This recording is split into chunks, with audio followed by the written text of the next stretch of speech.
ready, ready. Show me who ready, ready. Show me who ready, ready.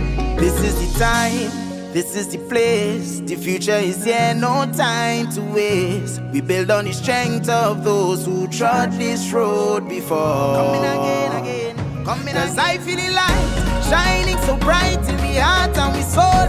Red, black and white, together we strong. Come sun, come rain, 'cause it's blood in we veins. We all are the same. You don't know we red already. Things not set already. Tell them we all in, we all in, we all in. Don't know we red already. The things not set already. Tell them we all in, we all in, we all in. Oh, tell them we all in. Oh, just tell them we all in. Oh, tell them we all in. Tell them we all in. Tell them we all in. We under the same sky, feeling the same things. The movement is forward, we all want the same thing. Together we aspire, so we must achieve. Call the red army, the whole of TNT. So show them we red already, the thing done set already. Tell them we all in, we all in, we all in. Don't know we red already, the thing done set already. Tell them we all in, we all in, we all in. Oh, tell them we all in. Oh, just tell them we all in. Oh, tell them we all in. Tell them we all in. Fire in the soul, a nation so strong. Through the heart of a people, the victory is won. We fight for tomorrow, we fight for today. Stand strong together, blow the evil away. If we are one, the victory is sure. Divide and rule, we don't want that no more. Clean heart, clean hands, it's love to the core. And if love is the word, how about that we show? You don't know. So tell them you're ready already, the thing is set already. Tell them we all in, we all in, we all in. Don't know we ready already, the thing is set already. Tell them we all in, we all in, we all in. Oh, tell them we all in. Oh, just tell them we all in. Oh, tell them we all in. Tell them we all in. Tell them we all in. Tell them we red and ready. Thing done set already. Tell them we all in. We all in. We all in. No. Be all in for TNT on April 28th. Vote PNM. Great is the PNM.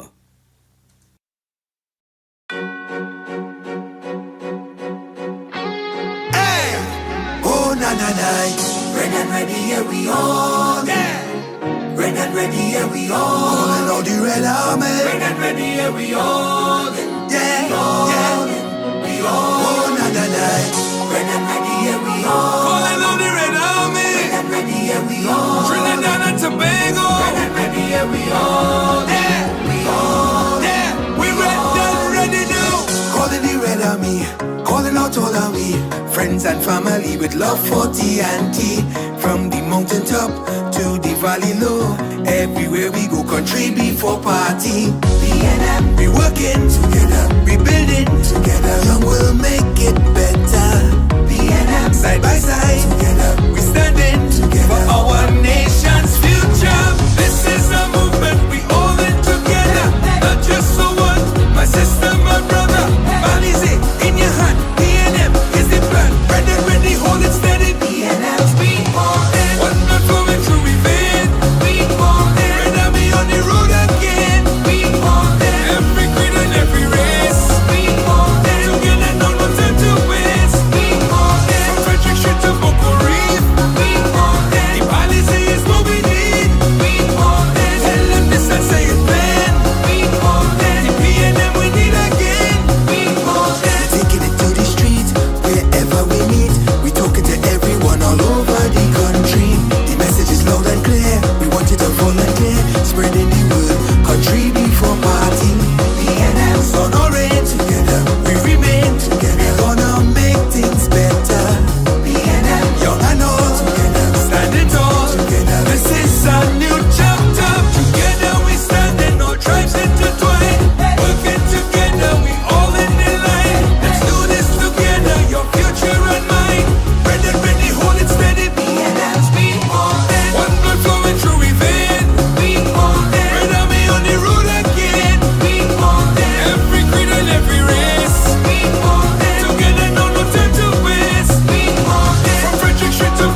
You see Penny, she love the whole of Arima. Dump road, bypass Matarita, ANC them can win, so it's best all your lean back. The red team well bad like a gringo. Full support from Dump road and Pinto.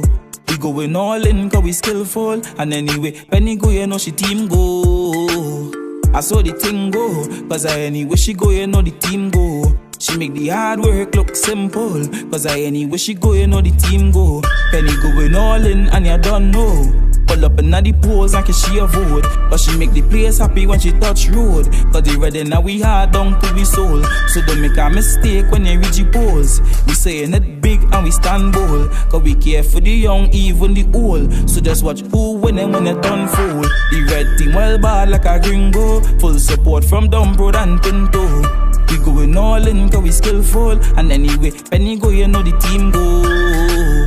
I saw the thing go, cause anyway she go, you know the team go.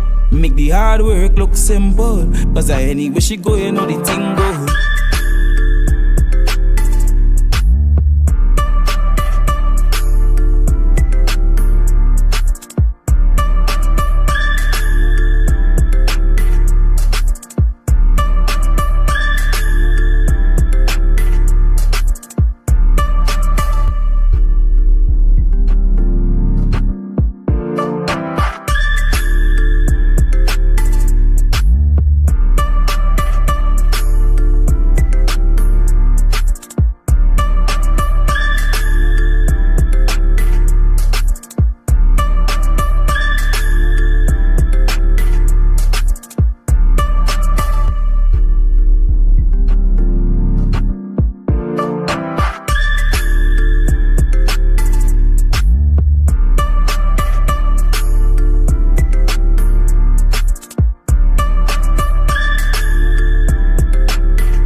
voting PNM? PNM, who you voting PNM? PNM, we voting PNM. PNM, who you voting PNM? PNM, Colm Imbert, Colm Imbert, Colm Imbert, Colm Imbert, a big man in the business, master in economics, supporting all of the youth and all community groups.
No alliance formed against the PNM shall prosper.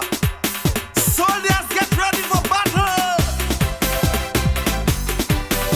Watch me. Your body says your sword.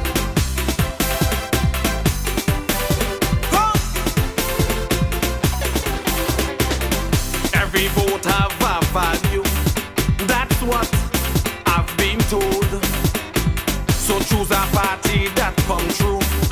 When you reach the pole with education, medication, transportation, and construction, we've been there, done that. Each year is my contract. Give chair, give chair. We proven character with no room for failure. Give chairs, give chairs. Look at here in a nation say, jump and play with your body say. We sharing licks, we going all the way. Jump and play with your body say. All over town and in the country. Jump and play with your body say. In all constituency. Jump and play with your body say. Come in. We will beat them back. Your finger is your ammunition. Raise your body say. Come. 50 years and still going. Strengthening this nation.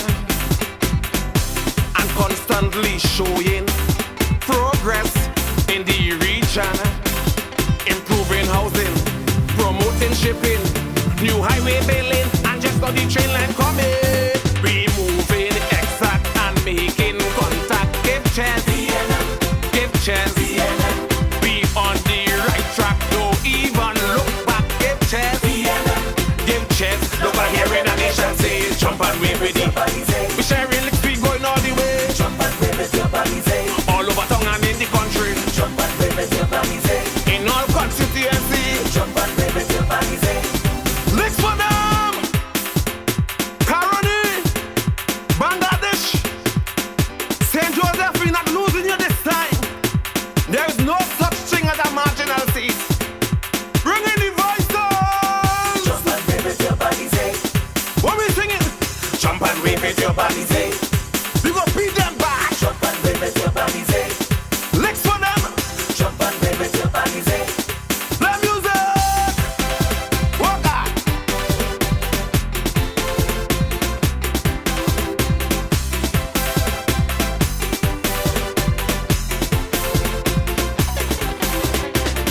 Many try but they fall down from greed and corruption.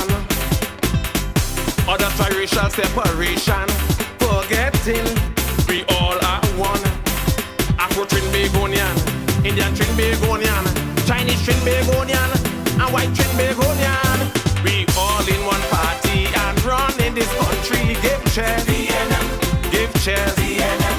It's real unity, a true rainbow country. Give chairs, give chairs. Look out here in a nation say, jump and wave with your body say. We sharing licks, we going all the way. Jump and wave with your body say. All over town and in the country. Jump and wave with your body say. In all constituency. Jump and wave with your body say. Licks for them. Jump and wave with your body say. Arima. Jump and wave with your body say. Mova. Jump and wave with your body say. Port of Spain. Jump and wave with your body say. Tobago we coming. Jump and wave with your body say. San Fernando Mayaro. Jump and wave with your body say.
Franklin Forrest and Ashton Ford.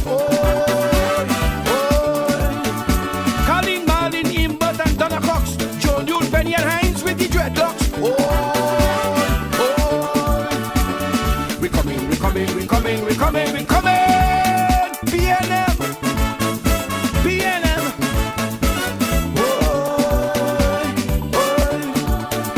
PNM, PNM.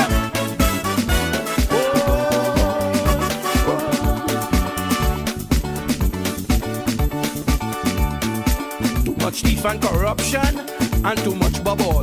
She feels she could run this country only on alcohol. Flam here, flam she tell they flying in helicopter while they empty the treasury and we poor people suffer. Tell them we coming, we coming, we coming, we coming, we coming. Warn them, go on the anointed God. We coming to bust the throat.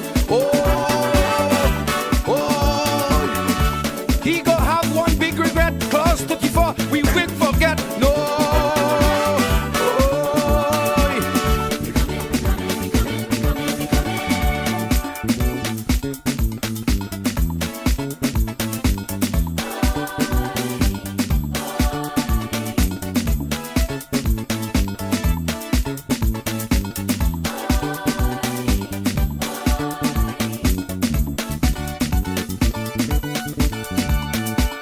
In 2010, they run away with victory. What PNM and dead, they just get we more angry. With a new constitution, re-energize the party. No stopping, we coming like the Energizer Bunny. Tell them we coming, we coming, we coming, we coming, we coming. Oh God, we come back to hang two Jack and Anil the Joker in the park. Tim Gopi sing who playing the fool. He can't even fix his school. They go Martin North. We coming, we coming, we coming, we coming, we coming.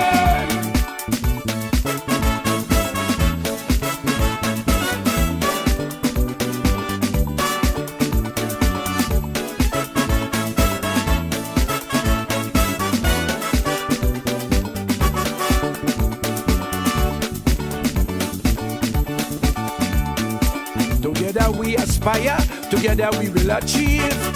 This is the legacy that Eric Williams leave. So for the children and their children, we cannot fail. Great is the PNM, and we shall prevail. We coming, we coming, we coming. This is PNM generation next. We go beat them with we X.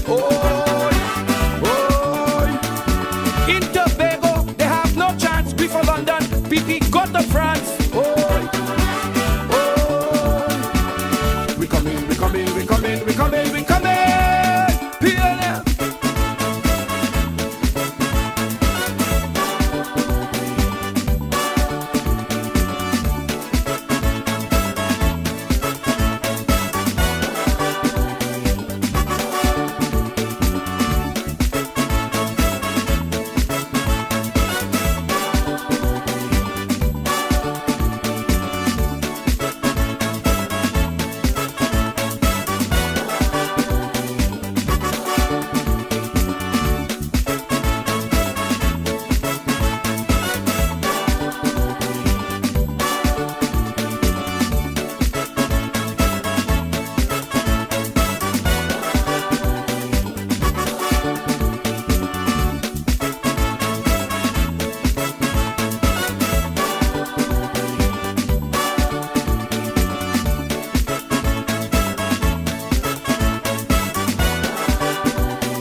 want to save this nation.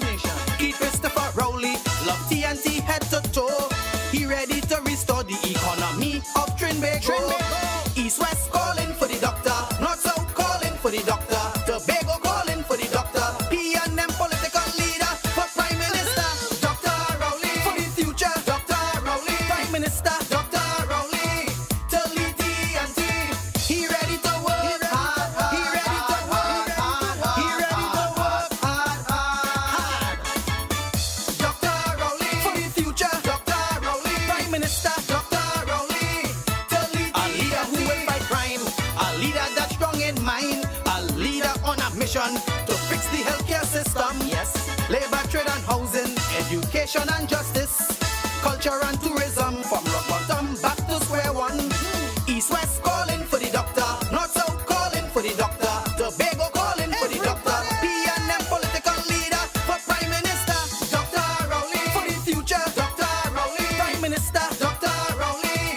To lead TNT, he ready to work hard. He ready to work hard. He ready to work hard. Dr. Rowley. For the future, Dr. Rowley. Prime Minister Dr. Rowley. To lead TNT. Digo Martin West. Digo Martin West. The geologist. Dr. Rowley is the best. Digo Martin West. Digo Martin West. The geologist. Dr. Rowley is the best. I will be lambing in that park.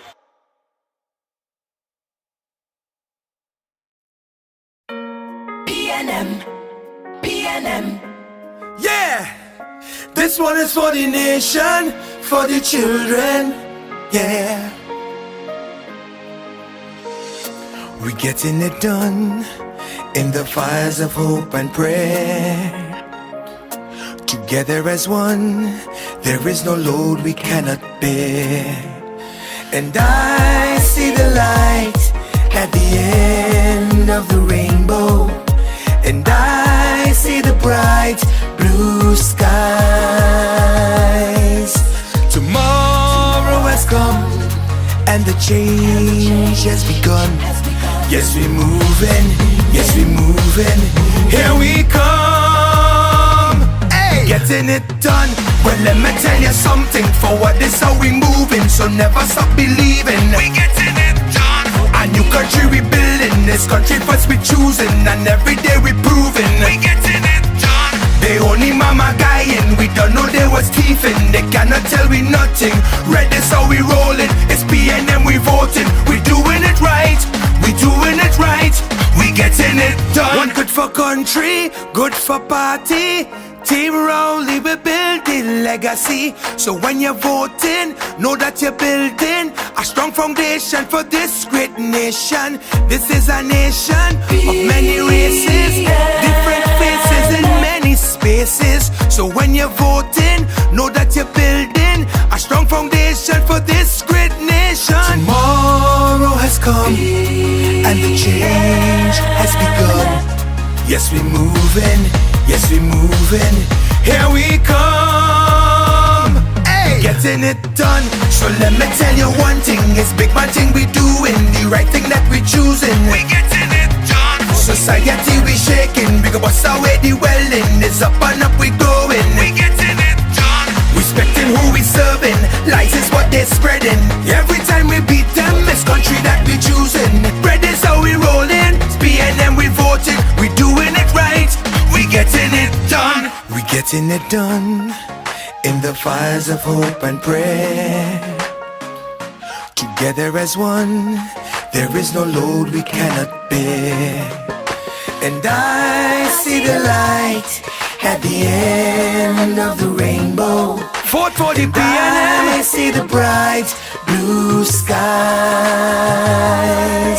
Tomorrow has come and the change has begun. Yes, we're moving, yes, we're moving. Here we come, whoa. We getting it done. Hey, hey, for the PNM. Hey, hey, for the We getting it done. Hey, hey, for the PNM. Hey, hey, for the We getting it done. Hey, hey, for the PNM. Hey,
This election was like war among them party.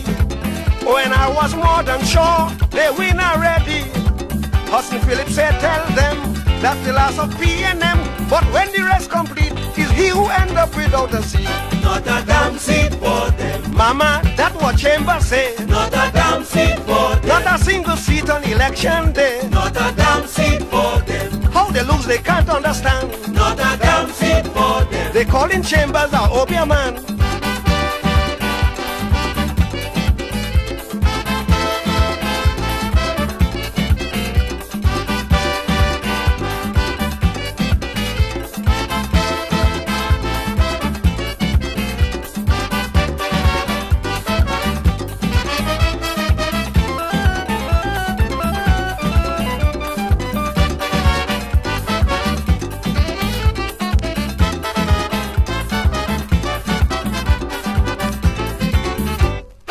Them ONR jump and whine, making a big show. As they had the crowd behind, everywhere they go. So they thought that crowd was both. They say they're gonna cut me throat. Sparrow start to fall, when he hear not a seat at all. Not a damn seat for them. Sparrow, that's ingratitude. Not a damn seat for them. You buy the finger that give you food. Not a damn seat for them. Look how you hug up Dr. Willie. Not a damn seat for them. People prayed you in this country.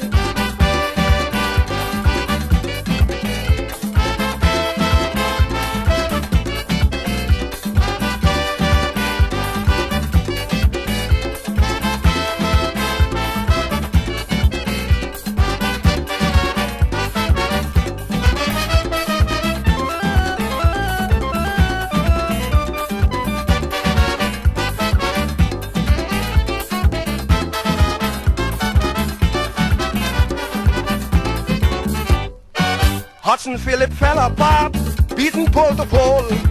Dr. Laguis broke his heart in his own stronghold.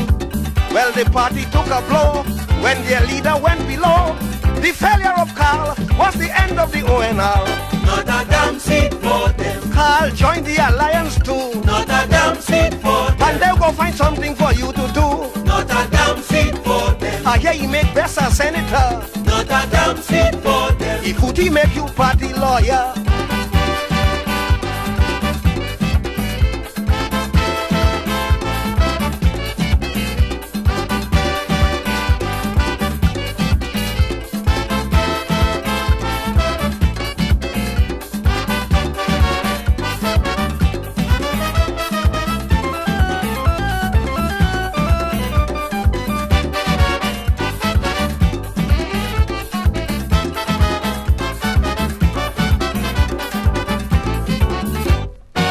Trinidadians got a hint, they heard of the plans. The ONR had blueprint to bring the Cubans.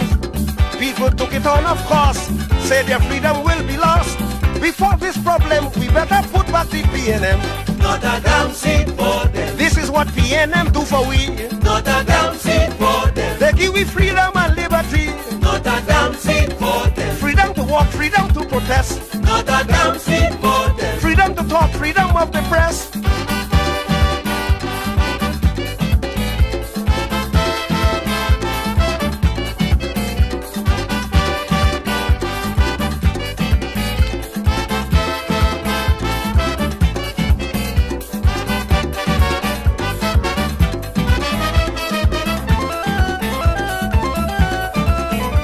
Not a damn seat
following is a paid political announcement.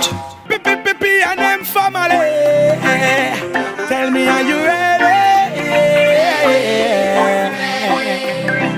To build back a country. We forwarded with Kid Rowley. When are you ready then? Let's do this. Trinbago, are you ready? Let's do this. Rolling with the red army. For the love of your country, place your vote with the PNM family.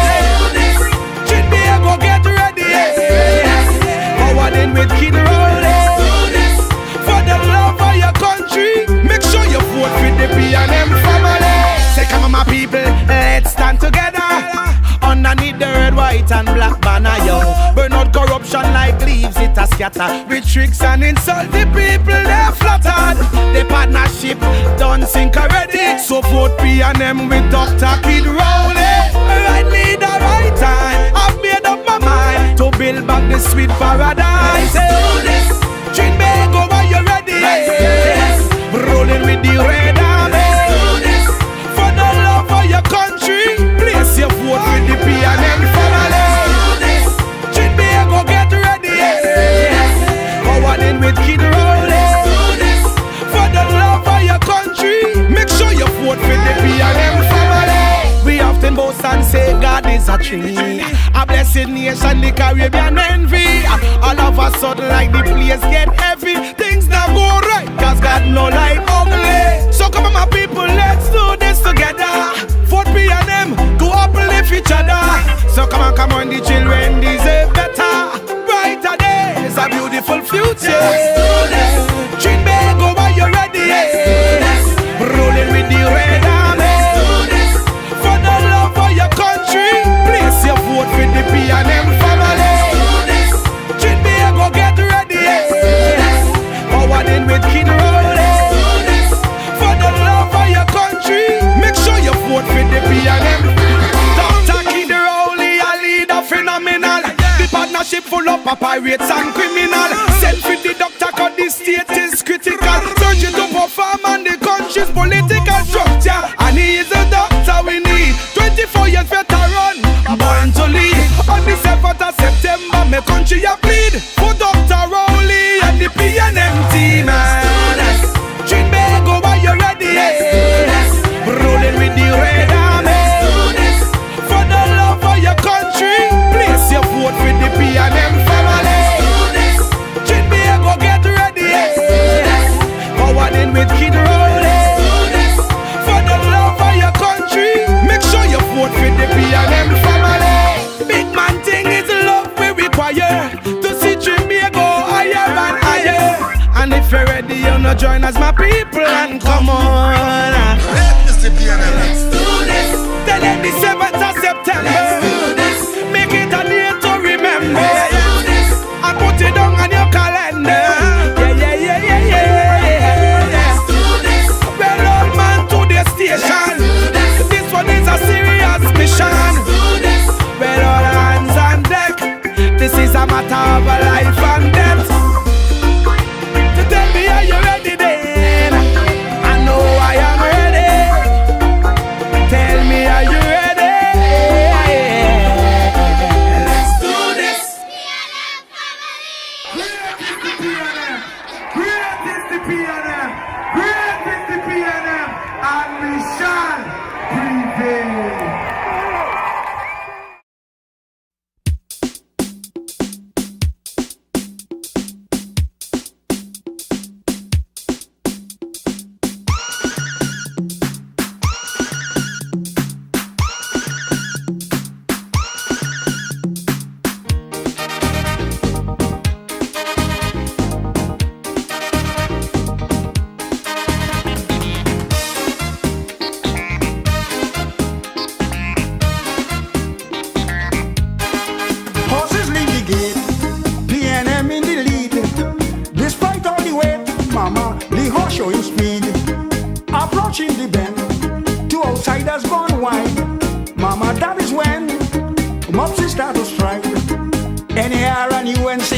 Lying second and third, and jack like a bumblebee. flying fast like a bird. A horse with a Chinese name can't keep up with the pace. Poor animal pull up lane and was out the race. 2-1 PNM, 6-1 UNC, 8-1 NAR, 9-1 MOPSI. and Jack showing 10 for the most. The rest of them 99. They waited to see who first move past the finishing line. PNM, With the field, PNM, 2-part wheel. PNM, Come on, Shirley. PNM, Girl, hurry, hurry. PNM, A thousand win. Girl, the race go in. PNM, Mike and Kelly, they done by already.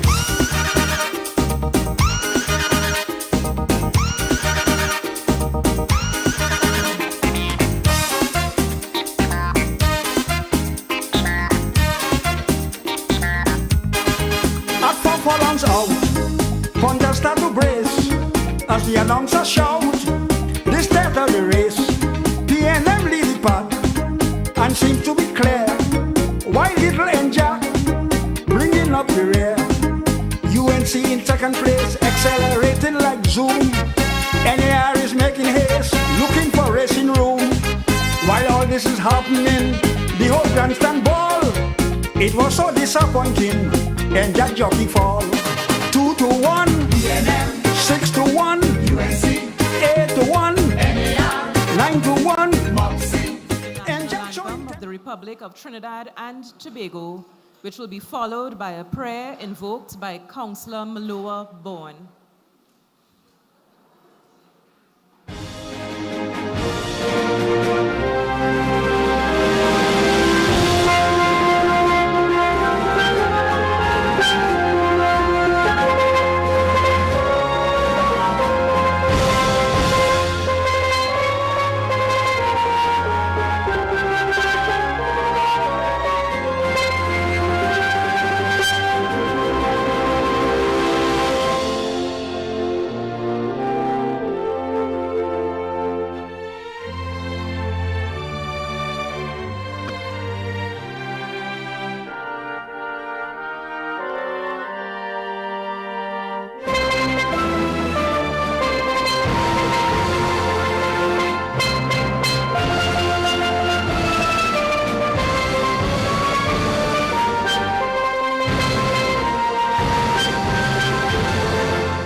Pleasant good night, everyone.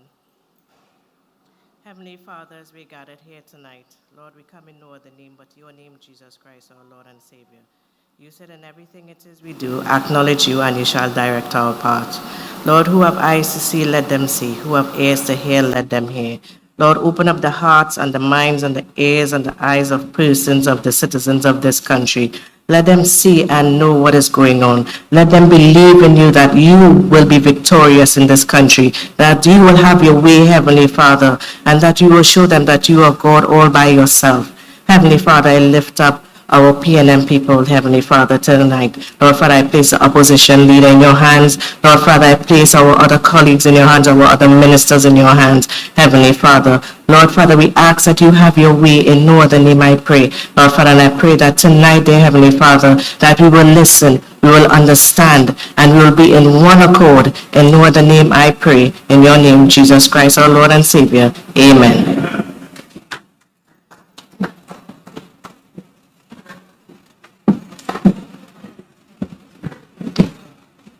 Thank you, ladies and gentlemen, and thank you, Councillor Bourne, Leader of the Opposition, Political Leader, Member of Parliament for Arima, Honourable Pennelope Althea Beckles Robinson, who is on her way.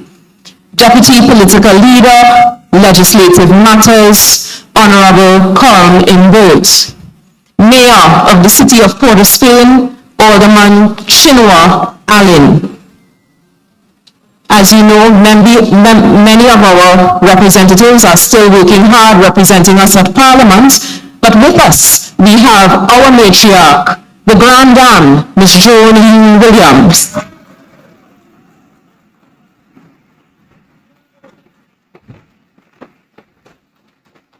We are always happy to have Ms. Williams with us. Members of the Port of Spain North, St. Anne's West constituency, members of the media, to our online listeners, good evening. Good evening. Ladies and gentlemen, the past few months have been arduous and wearisome. But for us on this side, this has come as no surprise. We are reminded daily of the words of the father of our nation, Dr. Eric Williams. The alternative to the PNM is chaos.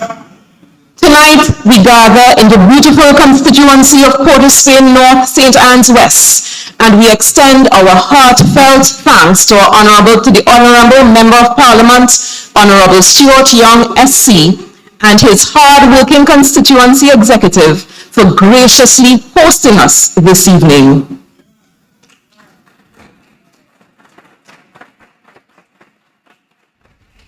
The People's National Movement remains steadfast in our commitment to keeping you, the people of Trinidad and Tobago, well informed about what is truly taking place in our beloved nation.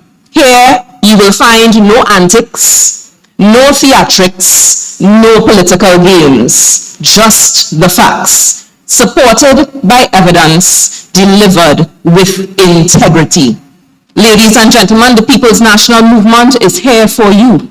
And today, under the leadership of our first female political leader, the Honourable Pennelope Beckles Robinson, we remain resolute in ensuring that you receive the strong, principled representation that you rightly deserve. We will stand with you. We will support you. We will hold your hands during this challenging period, and soon we will return to government.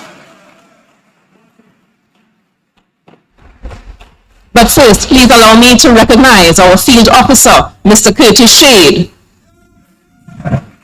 our Labor Relations Officer, Mr. Kenneth Dioraj, our Elections Officer, Mr. Indar Parasram, our Welfare Officer, Ms. Maxine Richards, your constituency member, and we have our Operations Officer, the one and only Ms. Irene Hines.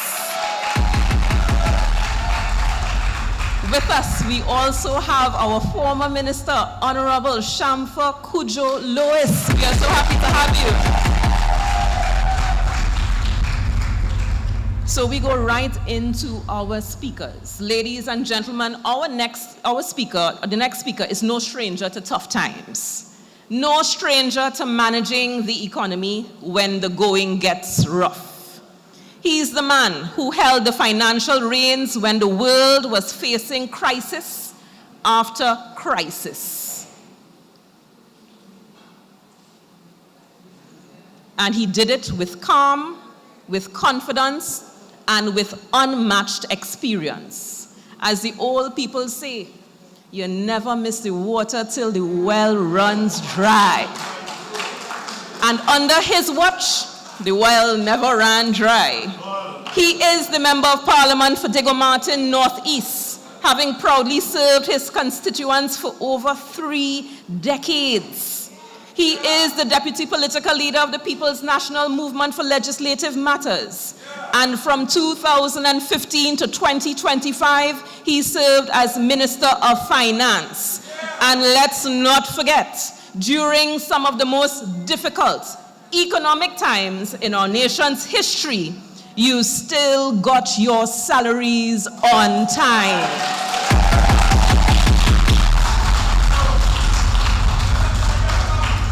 The country stayed afloat and our economy stayed steady.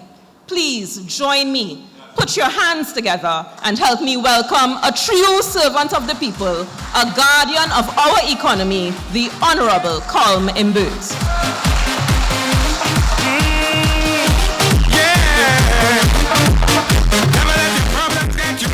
Great is PNM. And hold your ground, because what will kill you should make you stronger. So my problems is like steroids, boy.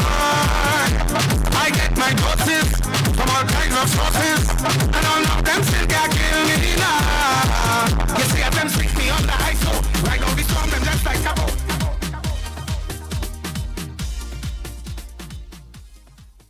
My shirt like Hulk, because I had to go back in the parliament.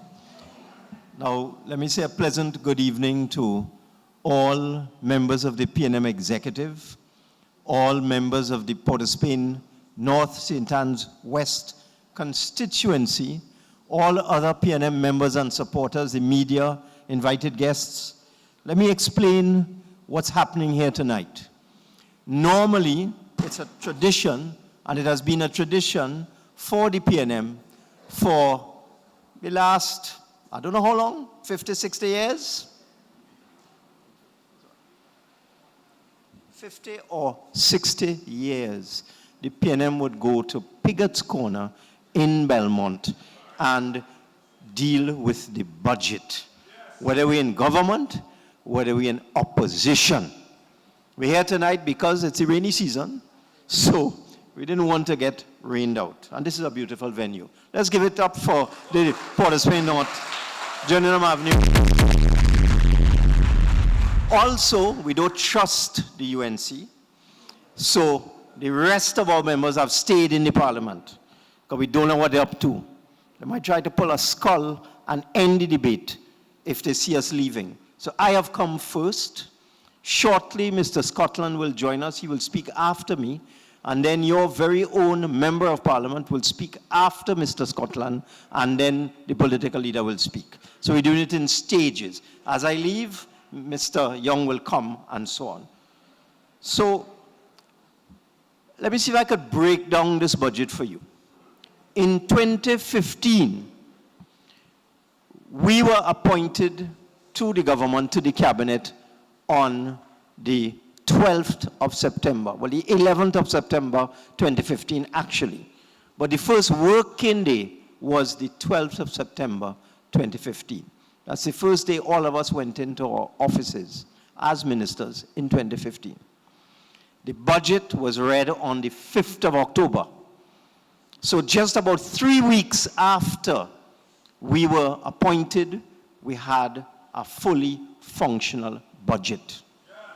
These people have been in office for 5 months, and they still can't get it right. In fact, they are 2 weeks late with this budget debate. And one of the things we suspect they may try to do, which they did in 2010, is to keep running us right through to 6 o'clock in the morning to make sure the people don't hear what PNM MPs have to say.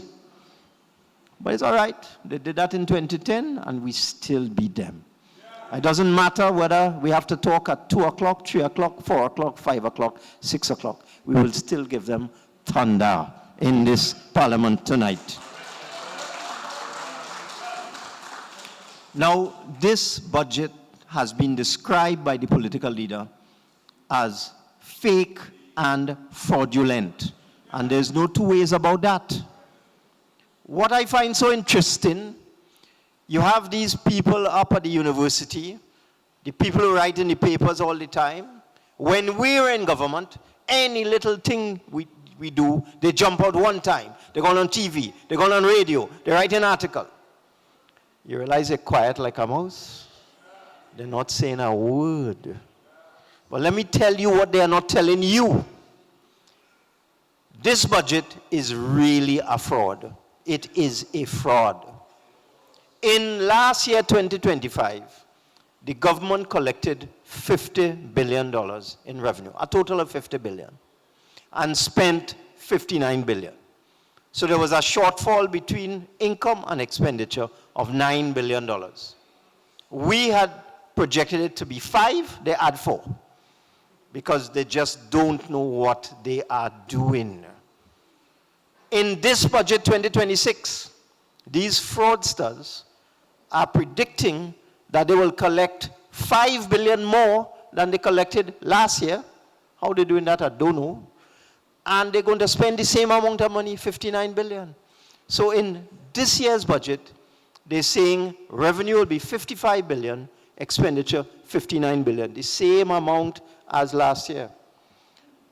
Let me tell you the skullduggery in this budget. They have reduced the price of super gas by $1.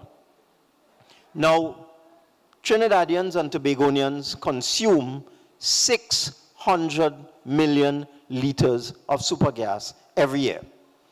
So multiply 600 million by $1, and you realize that is $600 million in income that the government just gave away.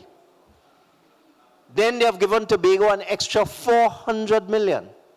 So add the 600 and the 400, what do you get? $1 billion just disappear.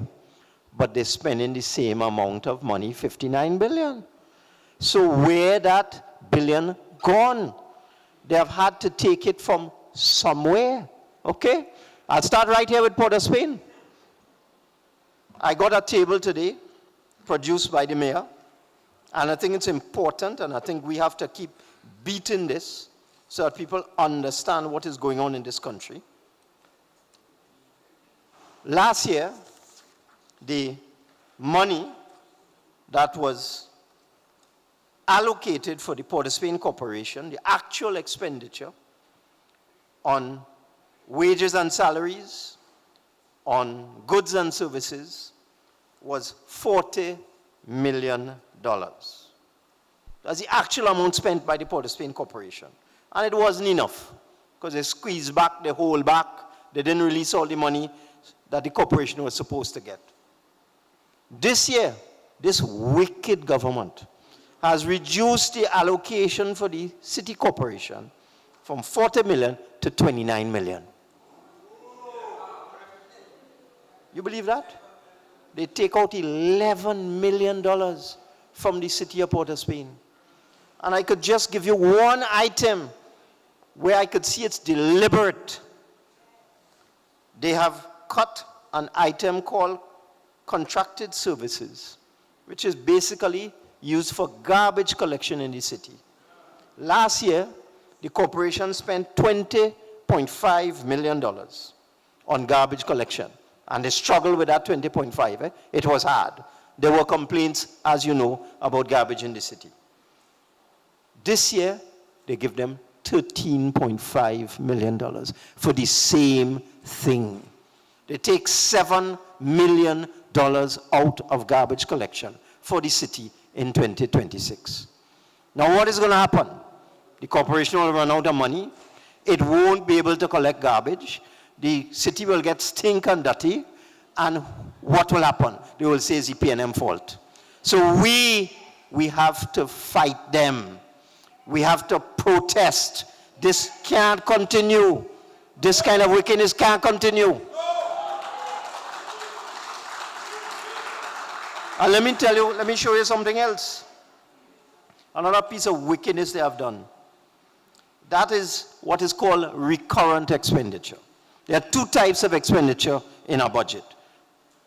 Expenditure on wages and salaries and allowances. That's called personnel expenditure. And goods and services, which is electricity, vehicles, materials, repairs, training, same garbage collection I just spoke about. The other type of expenditure that every corporation gets and is entitled to is called development program. Now the development program is to pave your roads, clean your recreation grounds, maintain your cemeteries, and do everything that the citizens who reside in the city of Port of Spain require. Clean your drains. That's what the development program is for. Let me show you what's going on. In 2025, the city of Port of Spain had an allocation of $18.2 million. Guess what they're giving the city of Port of Spain in 2026? 18 million in 2026 to 2025 to deal with all the issues in the city. $5 million in 2026. $5 million. Think it easy. But that's not all. Diego Martin got $17 million last year. Guess how much? So they're giving them $11 million this year. They're not easy, you know. They're not easy at all. In fact, my figure's wrong. It's worse. That was Arima I was looking at. Port of Spain got $19.7 million last year. And now they're getting $4 million. $4 million. $15.6 million gone from the money to fix your streets, to clean your drains, to deal with public amenities, to deal with the development program in the city. You know how much that is? 19 gone to 4. Hold on. 0.14. 17 gone to 5. San Fernando, 20 to 18. Well, they ain't cut them much because half of them is UNC there. San Lavantil, cut. Tunapuna Piaco, cut. Arima from 18 to 5. Check this out.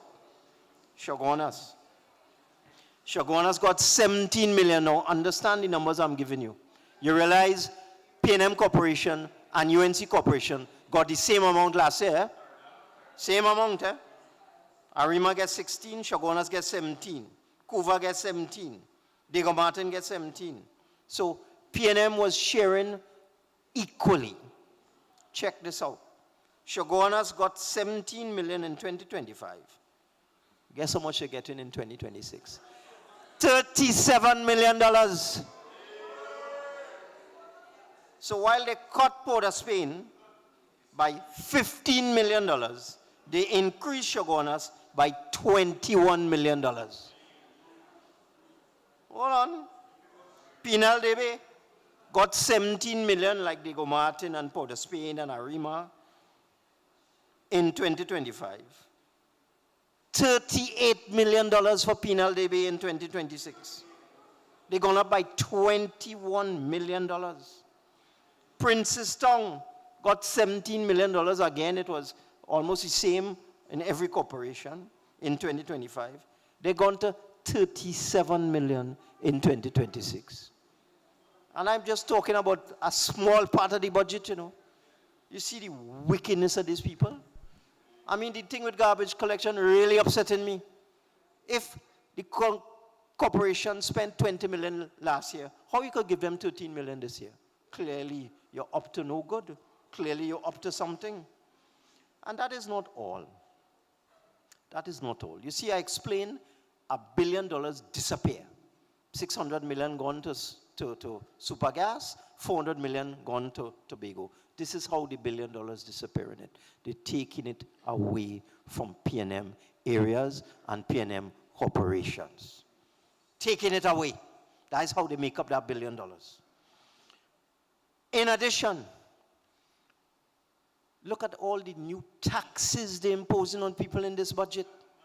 And they feel they're smart, you know. They feel they're smart. Let me start with national insurance. The leader in her speech today made the point that the former leader of the opposition, who is now the prime minister, protests when the idea of increasing the retirement age was even raised for consultation. PNM was doing consultation on that in 2021. And just the idea of PNM consulting with the trade unions and so on, she started to scream and get on. And she said, no way that can happen. The UNC member for Kuva South, well, he said it is the most wicked, evil, devilish thing that a government could ever do to increase the retirement age and to increase the national insurance contribution. If you see him about 3 pages, how we evil and we wicked, and he totally opposed. What they do? They consult with nobody. They ask nobody. then tell nobody, and increasing your national insurance contribution by almost 50%. And let me give you the figures. The average wage in Trinidad and Tobago, average, is about $7,500 a month. That is how we picked the figure that below that is tax-free. That's how we in the PNM operated. We found out what the average wage was for people, $7,500 a month, and we made that tax-free. The national insurance contribution for somebody getting that average wage right now is $345 a month. That's the NIS for somebody getting $7,500 a month. They're raising that to $500. From $345 to $500, an extra $155. And you see this thing with the retirement age? No longer would you get a full pension of $3,000 from national insurance when you hit age 60. You had to wait until age 65 to get that. And if you retire before age 65, you're getting less. They're cutting down your national insurance pension.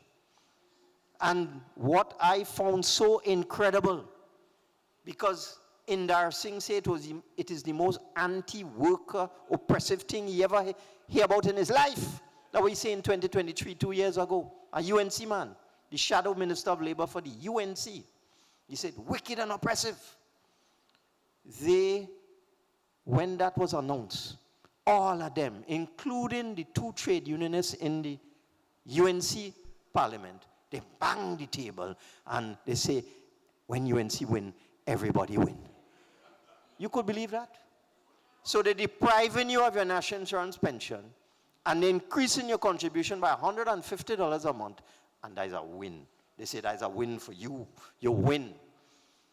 Look at the thing with alcohol. I've never seen anything like that. Never. No government in the world does do that.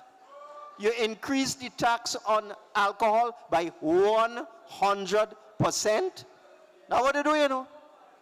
They increase the tax by 100%. I mean, Carib is a private company, right? Them are bothering with government, you know. Them raise price one time. A start gone from $10 to $13. One shot. Just so. 30% increase. And to tell you how these people, they're so out of touch and how they don't care. When they asked the new Minister of Finance, why you raise alcohol so much? He said that's a small increase. Nobody got bother with that. From $10 to $13, that is beer. The one that is the killer is rum. Before this budget, a bottle of White Oak, which is the most popular rum in Trinidad and Tobago, a 750 milliliter bottle of White Oak was $109. $109. They sent it up to $155. A $46 increase. And let me tell you something else about that. They put a political appointee to head Angostura. When they come in, they put a political, let's call him a frog hopper, a fella who actually was an MP for this area, Gary Hunt. They put him to run Angostura.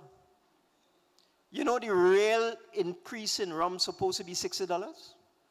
Because that is the amount of tax that they raise a bottle of rum by, $60. The man only raised the thing by $46. What will happen to that next $14? I did some maths, and I worked out that Angostura is going to lose almost $60 million a year because they have not put the proper tax on rum. And it will come. That is a publicly traded company. It's on the stock exchange. You think the shareholders taking that? They're going to make Hunt raise that up to $170. You wait and see. Now, what government does something like that? When the minister announced that, they all bang the table. They say, when UNC win, everybody win. So drinkers win. Ordinary people win. People will, on a Friday evening like tonight, You have worked hard. You go and take a little drink. That is your entertainment. You take a little drink on a Friday night. Gone up by 50%. And they bang the table and they say that is a win for people in this country. They're not easy, you know. And then they disguise in taxes and telling you it wouldn't affect you. They lie. They're putting a tax on landlords. Which landlord in this country eating that? No way. Everybody who renting, your rent going up. The landlord will pass it on to you. And the landlord tax is more than the property tax, you know. It's about 50% more than the property tax, you know. They put a tax on banks. A really stupid tax, because the tax is on the assets of the bank. So banks are continuing to try to grow their business to become bigger and so on. They're punishing the banks for growing because the tax is on their assets. Okay, the bigger they get, the more they pay. So which bank will be declaring bigger assets? They must hide that. But even so, no bank ain't eating that. They will pass it on to you, the ordinary people. So rent going up, bank charges going up, interest rates going up. That is not all. They put a surcharge on electricity for everybody who has a business, whether your business small or it big. They put a surcharge on electricity. Which businessman going to eat that? You will have to pay more from any business that uses electricity. Which business don't use electricity? They put a tax on cooking gas. And the new Prime Minister say, that ain't no big thing. Nobody does use £100 cylinder. She lie. She lie.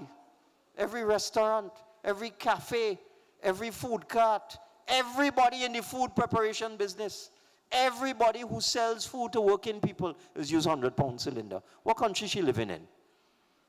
But that is why we say this is a fake and fraudulent budget. It's fake. It's fake. And whatever numbers they have inside of there, fake.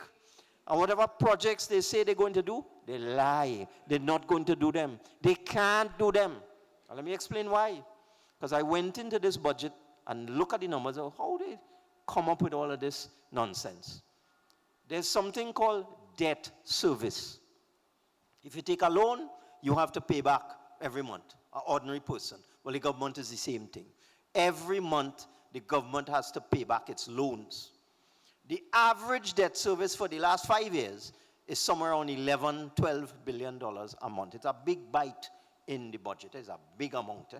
It makes up 20% sometimes of the national budget is debt servicing. They just take a pen.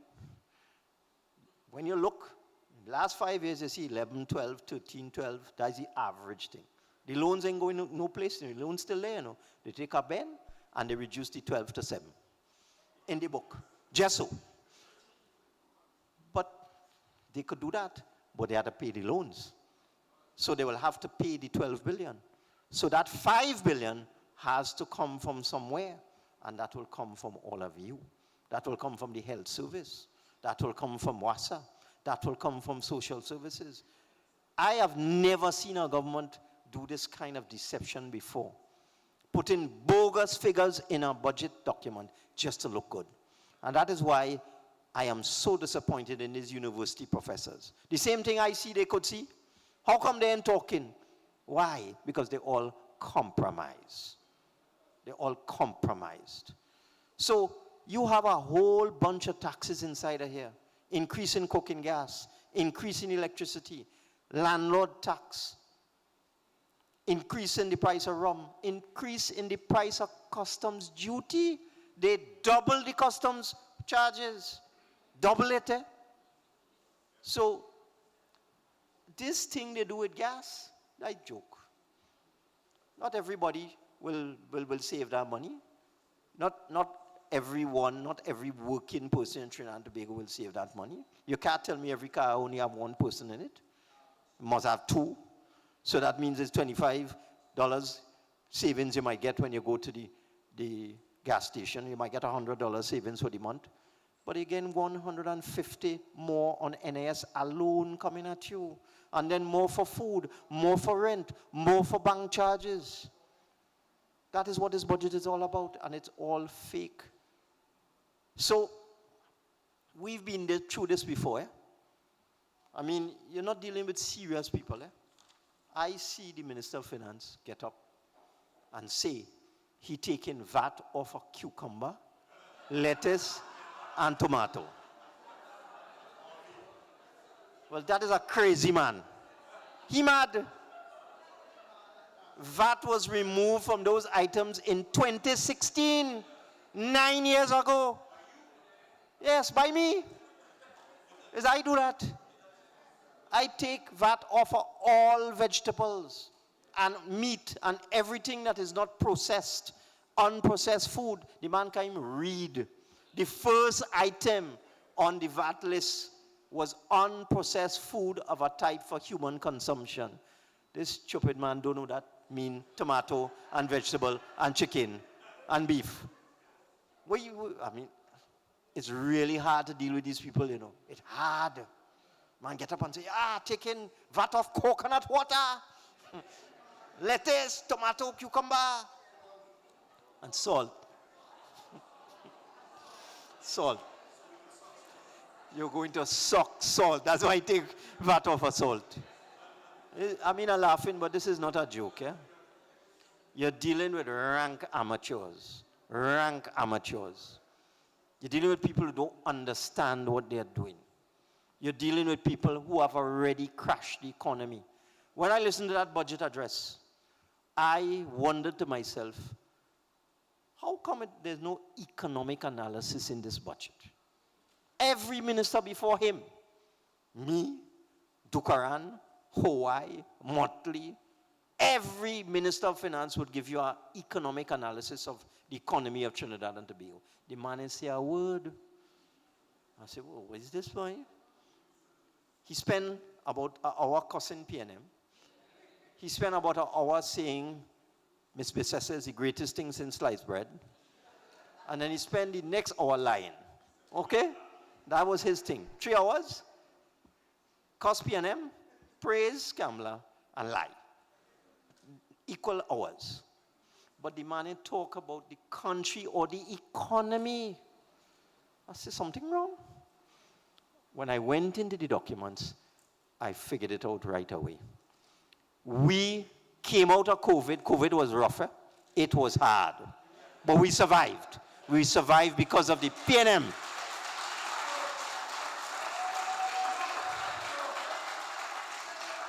As Patricia said, we made sure during COVID, people still got paid on time. We protected people. But the economy took a lasher because when COVID came, business shut down, people stopped buying goods and services, oil price went down to zero, all that sort of thing. We lost about $15 billion in annual revenue. About 1/3 or 1/4 of revenue gone, but we rebuilt. By 2022, just 2 years after COVID, the economy was growing again. We had economic growth in 2022. And we had economic growth in 2023. And we had economic growth in 2024. You know, when I go in the book, what I see? The economy decline in 2025. So they have reversed the growth path that the PNM had put our economy on. They have reversed it. We had 3 continuous successive years of economic growth. Building industries, employing people. 3 continuous years, 2022, 2023, 2024. 2025, economy shrink under this government. And that is why they didn't talk about it. They couldn't. You think that man will get up and say that in 2025 under me, the economy declined? After 3 years of growth under Imbert, he will never say that. So this is what we are dealing with. We are dealing with a deceitful, incompetent, lying, wicked government. I mean, the wickedness you will see in the way they're dealing with the corporations. How can you explain giving the Shogunas Borough 20 million more and taking 15 million away from the Port of Spain Corporation. There's no explanation for that. It's just nastiness. So I see my colleague, Mr. Scotland. Ah, there you are. So as I said, we're doing it in shift. All right? I haven't spoken in the debate yet. So I will still be speaking. Whether I had to talk at 3 o'clock tomorrow morning or 8 o'clock tomorrow morning, I will be speaking, and I will have a lot more to say. So, keep the faith. I know it ain't easy. Keep the faith. But we in PNM have been here before. We were here in 90s. It's all right, they could throw me out, no problem. Throw me out 5 times. That's cool. That's a distraction. Ignore them. We ain't bother with that. We're dealing with a budget. They could throw it all away. It's the budget we're dealing with. So keep the faith in the PNM. We've been here before, and we have triumphed. That is why we say, great is the PNM, and it will prevail. Thank you. Great is the PNM. So my problems is like steroids, boy. I get my doses from all kinds of sources, and all of them still can't kill me now. You see, as them sink me on. That, my friends, is what unmatched experience looks like. The Honourable Colm Imbert. Thank you, Mr. Imbert. Ladies and gentlemen, our next speaker is a man of the people, a fierce advocate for justice, and a proud servant of the people's national movement. In the courtroom, he commanded respect. In Parliament, he defends principle. And on every platform, he stands for truth and justice. Tonight, as we gather, not only to give the right account, but to protect our people by exposing the schemes and deception of this present government, we call on a voice of reason. We call on a voice of integrity. We call on a voice of conviction. Please join me in welcoming the former minister in the Ministry of National Security, the Member of Parliament for Port of Spain South, the Honourable Keith Scotland SC. I in a good spirit. I drink in a good spirit. The vibes right up to the limits. So don't hold me down, don't fight me down. Yeah. Good spirit. I drink in a good spirit. The vibes ain't cast in a minute. So don't hold me down, don't fight me down. Yeah. My friend and them could I tell you about me. Good people, there's good people. We only want love and we so good.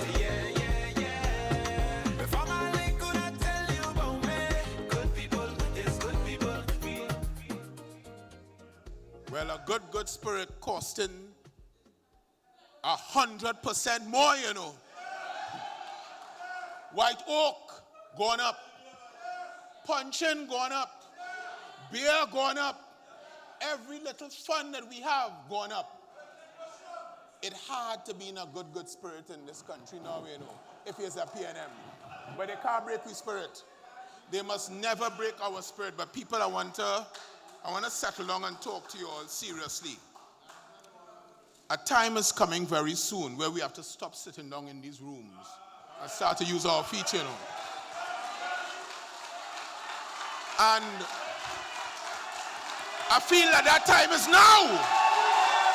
The time is now.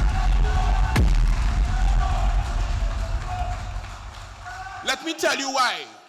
When people don't care about you, and they're showing you they don't care about you, you must show them that I don't care about you too, but we care about we.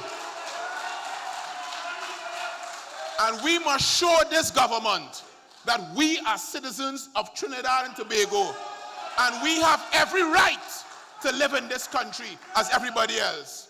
If you look like a PNM, they fire you. If you smell like a PNM, they fire you. If you walk like a PNM, they fire you. If you talk like a PNM, they fire you. And this budget is no different. We have to stand, and the time coming, you see this meeting in these rooms, we have to leave these rooms, you know, people. We have to leave these rooms, you know. State of emergency or not, we will obey the law. We will walk in single file.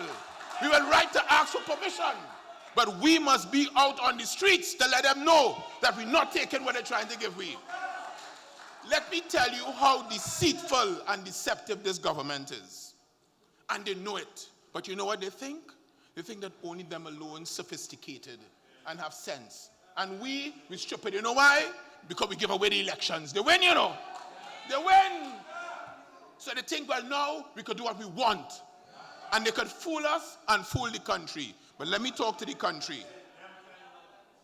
This Minister of Finance has, in a budget, you set your price and your estimated revenue.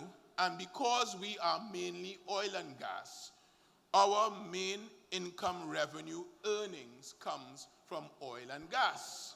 So you set your earnings from oil and gas as your main revenue earner to show what income you will have, right?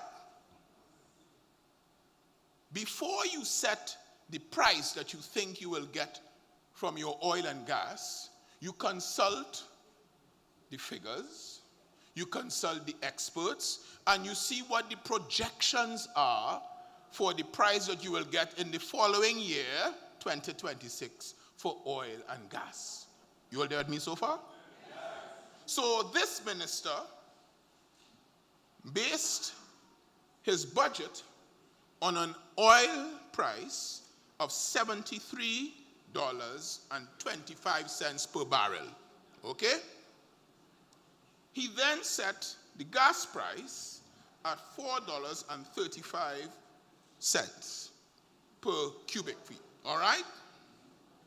So let us see then, he couldn't just pick that figure out of a hat, because I told you before, you don't just set a predicted price for oil and gas. You look and see what the market is saying. What does West Texas Intermediate say about the projected price of gas, of oil in 2026? $48.50. What does Brent crude? We produce Brent.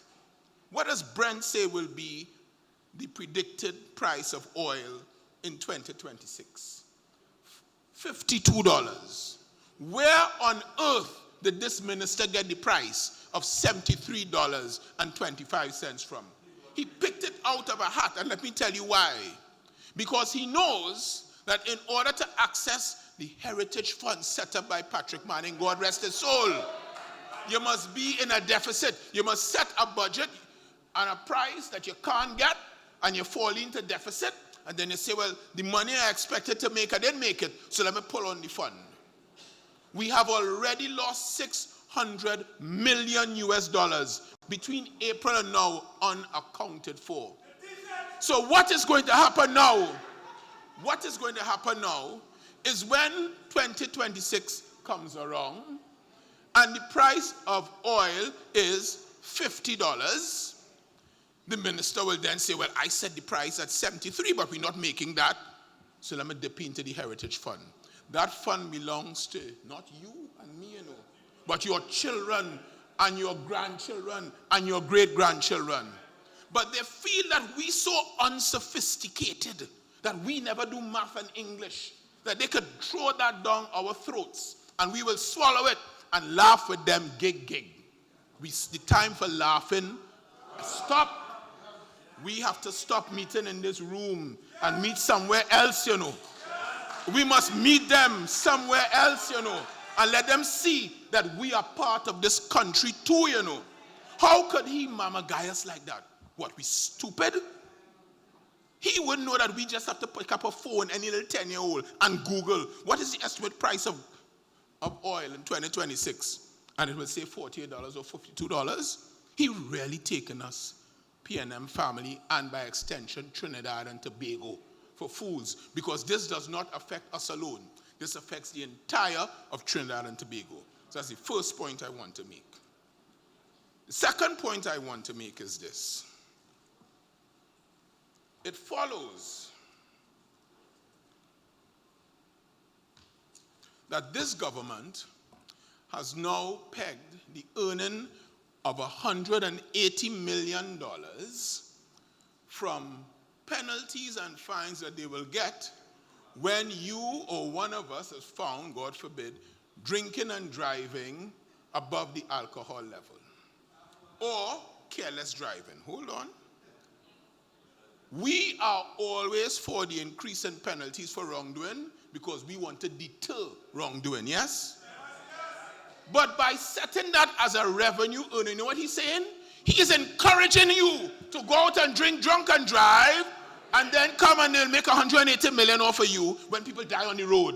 Because that is what happens when you drink drunk, when you drive when you're drunk. That does not happen. You kill people on the road because you're not in your senses. But the government has set that as a revenue earning measure. That they will make 180 million off of fines for people who are caught drunk whilst driving. Is that a serious government?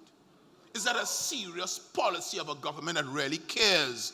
And here is the jurisprudential fact of this, speaking as senior counsel. I don't often pull that rap. A fine and a penalty should never be used as an economic earning tool.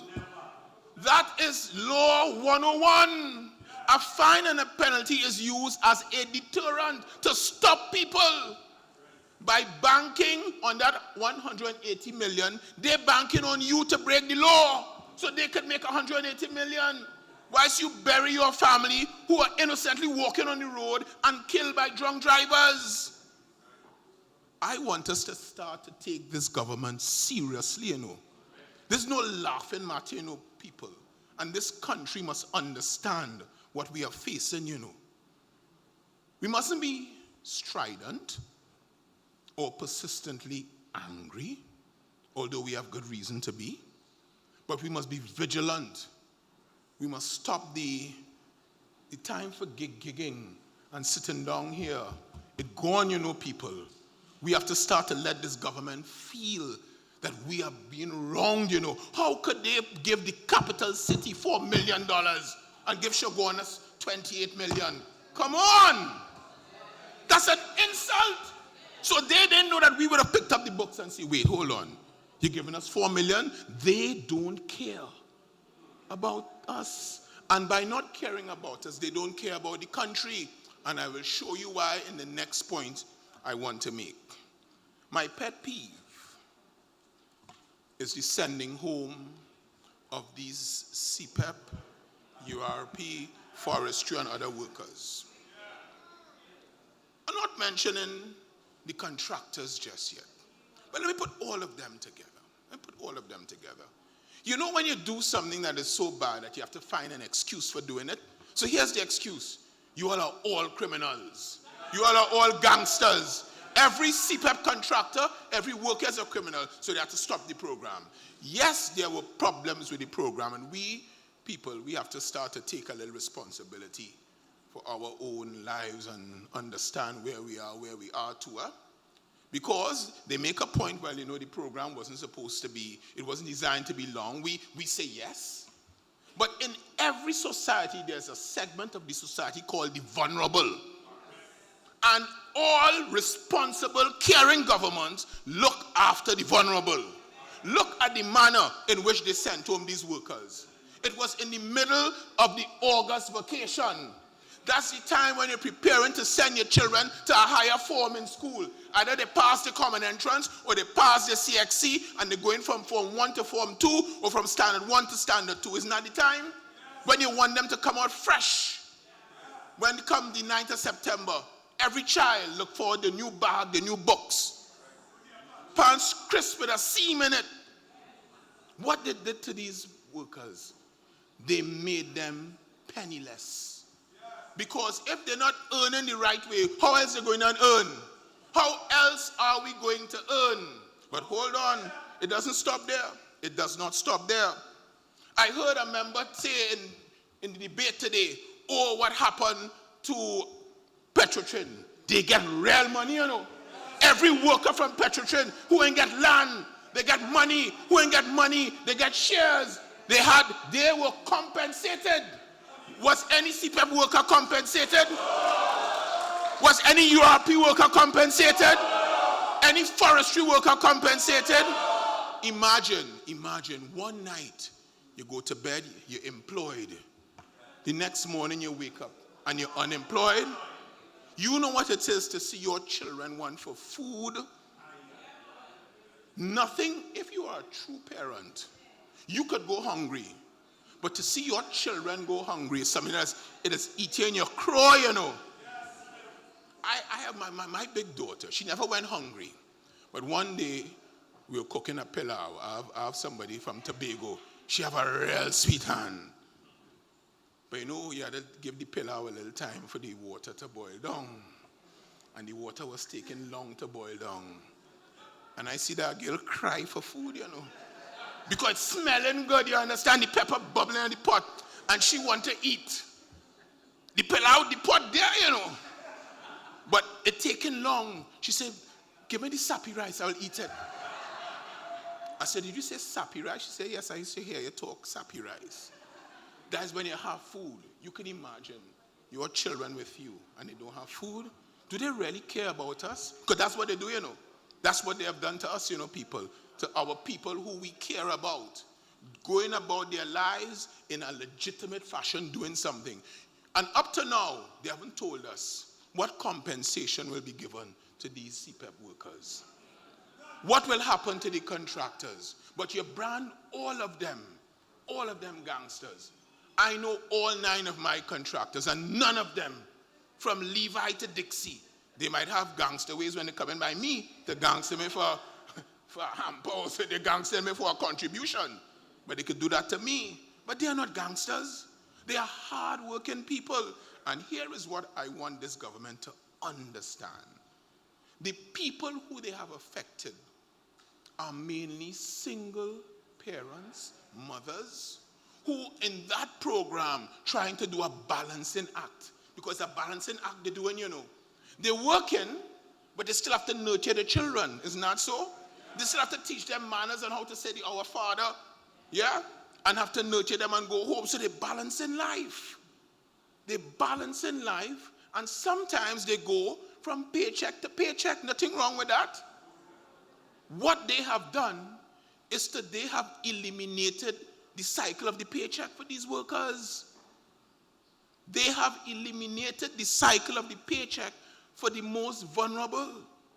For people who, due to no fault of their own, have found themselves in a position but where they were working before. And don't say, listen, don't for one moment call them unskilled, you know. They want us to call us unskilled. They're not unskilled. They have skills. Listen, send me to cut piece of grass. I'll cut my finger off first. It's a skill to do that, you know, people. To manicure, to do it properly. It's a skill.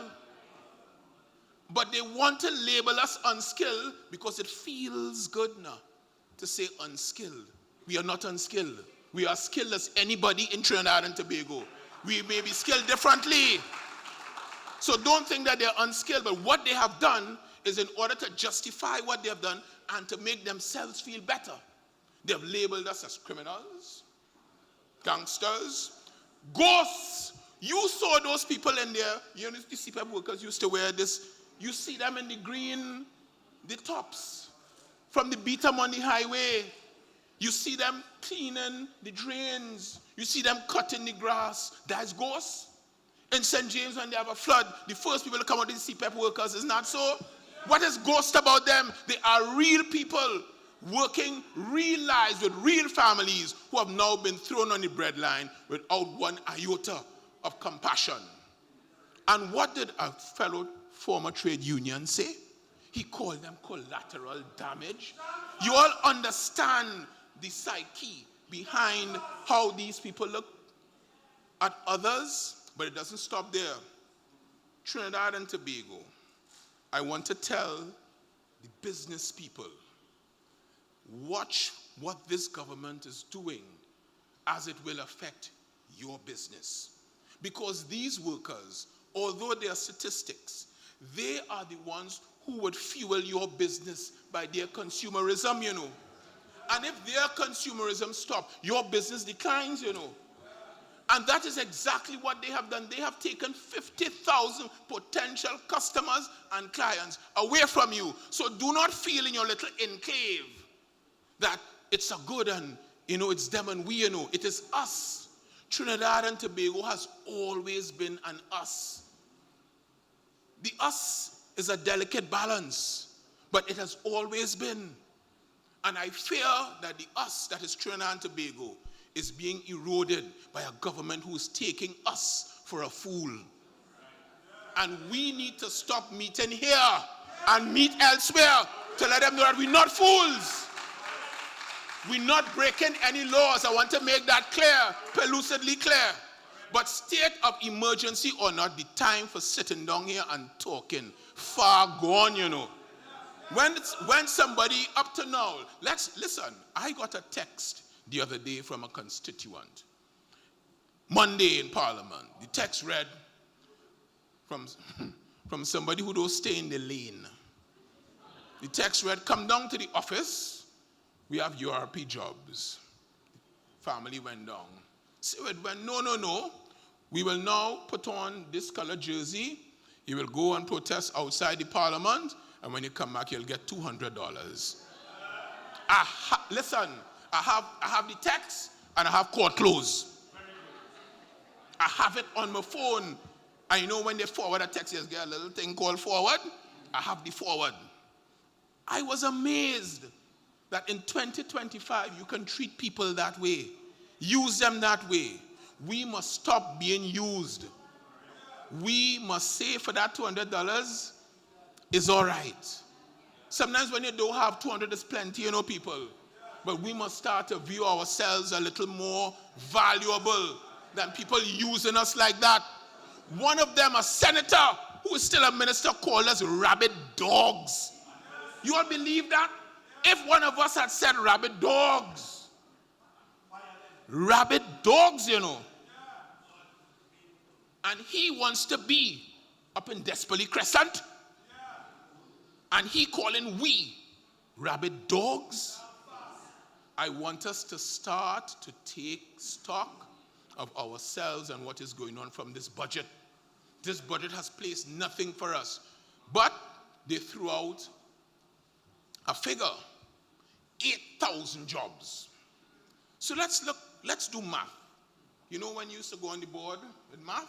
So I on the board now with math, right? So they fire 50,000, correct? But they give it 8,000. 8 into 50 is how much? 4 8s are what?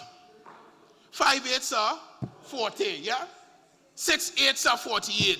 6 times the amount they fire. But they're creating 8,000 jobs. Who you think them 8,000 jobs going to? You? None of you all. It ain't going to none of you all. But in any event, that 8,000 jobs, could it account for the 50,000 jobs that were lost? That's the question I want to ask you here. Pigot's Corner, that's where this meeting, we should have really go out and feel it, but there's a Pigot's Corner meeting in us, so Belmont, let me say it. So let's do a fiction and say we in Pigot's Corner. As I say that, I see Minister Young come. Let's give him a welcome, man. Let's welcome him. Let's give him a PNM welcome. Great is the PNM. Great is the PNM.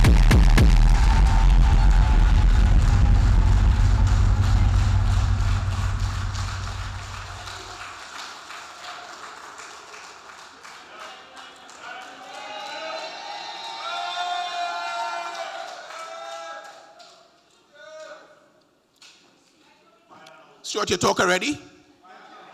All right. We playing slack in, slack out. I know if all you know about that. Do you all know about that? Hey! Yes, you know about that. So here what happening, PNM people. With all of what I have told you, we must have solutions because it just can't be doom and gloom. We in the PNM, we are resilient people, yes?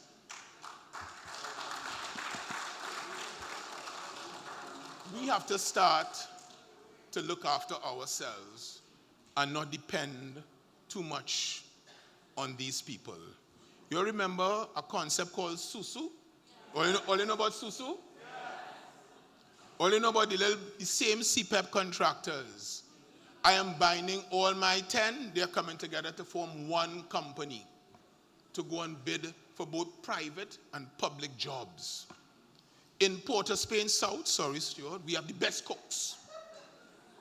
We have the best artisans, the best farmers, the best shoemakers, the best seamstresses, the best tailors. That's our history, you know.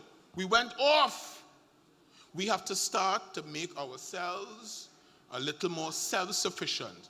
And most importantly, for our children, we have to teach them to have a stake in the economy. They have to start to open business, not just work for people.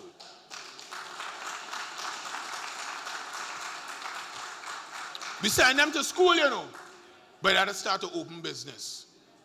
Because that is where we must position ourselves. So when a government like this who don't care about us comes, we can stand solid and say, it's all right. Keep your $200. You understand me, people? So we have a solution. But that solution lies within us. Being together and not letting our bond be broken by this yoke that has been put around our neck. You all understand me, people? So, I have to go now because Stuart is here. The time for sitting down in this room is over. Get up, get out, and let them hear our voices. Great is the PNM. Great is the PNM. Great is the PNM, and we shall prevail. Well, I don't have time to beef. Lucky for you, my friend. I in a good spirit. I drink in a good spirits. The vibes right up to the limits. So don't hold me down, don't fight me down. They don't care about us. We will not be fooled. We will not be oppressed. We will not be shackled. We are the people's national movement. And we stand resolute and ready. Allow me please to recognize our Deputy Political Leader Policy, Mr. Sanjeev Budu.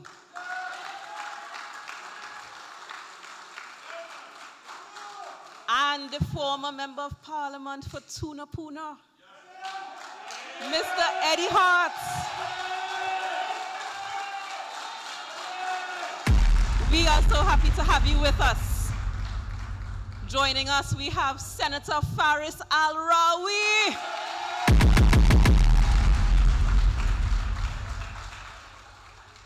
But our next speaker is a man of many hats, an accomplished attorney at law, a seasoned government minister, a trusted representative of the people. He proudly served briefly as the 8th Prime Minister of Trinidad and Tobago.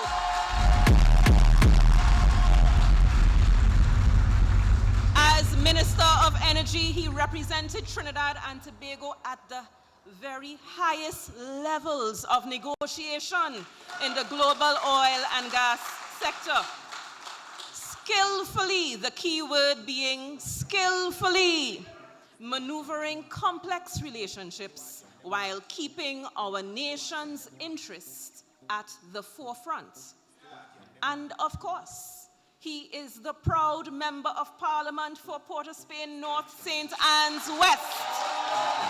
Ladies and gentlemen, please give a roused welcome to a patriot, a proud son of the soil, the Honourable Stuart Young SC. Stuart Young de moi. Stuart Young de moi. Stuart Young de moi. Is it? Looking for a cure for the cause. Oh, you dealing with the boss. PNM could never take a loss. Everybody a vote for Stuart fast. Vote for Stuart Young is a must, yeah. PNM respect, original party, the rest of them a fraud. Is it? Yeah, man, a top ranking, aka Body Video, aka Mr. Universe, aka Eastside.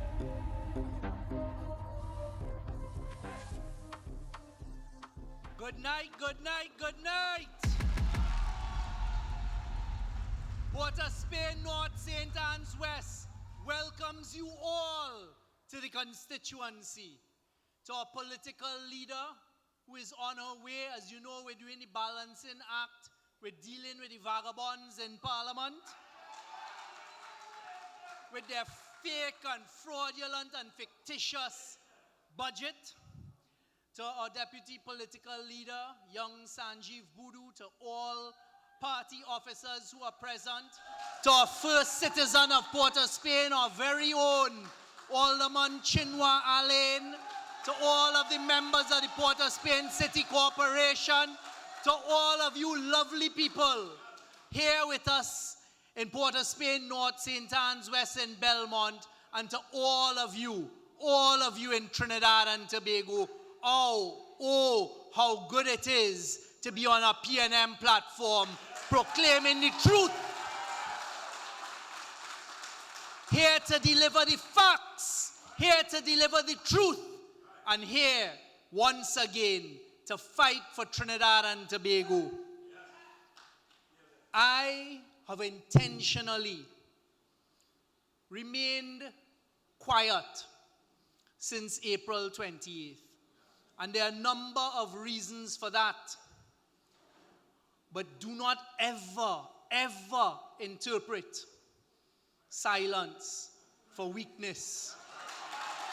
Big mistake. During that period of time, as someone who would give his life for Trinidad and Tobago, I have observed and heard and witnessed everything. And tonight, as you say, God is good. Tonight, God has brought me here to share some thoughts and some words with you in my very own constituency.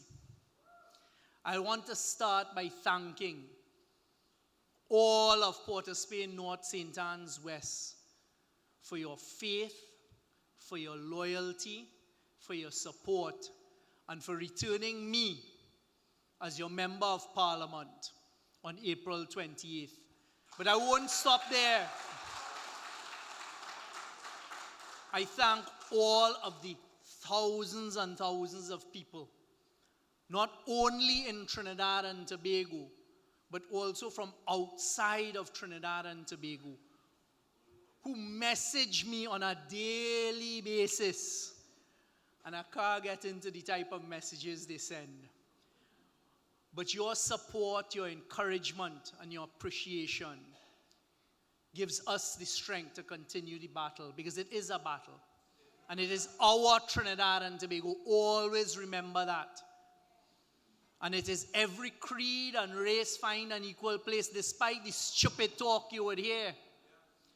And there's someone here in the audience tonight, do identify yourself, who really brought a special warmth to my heart 2 days ago.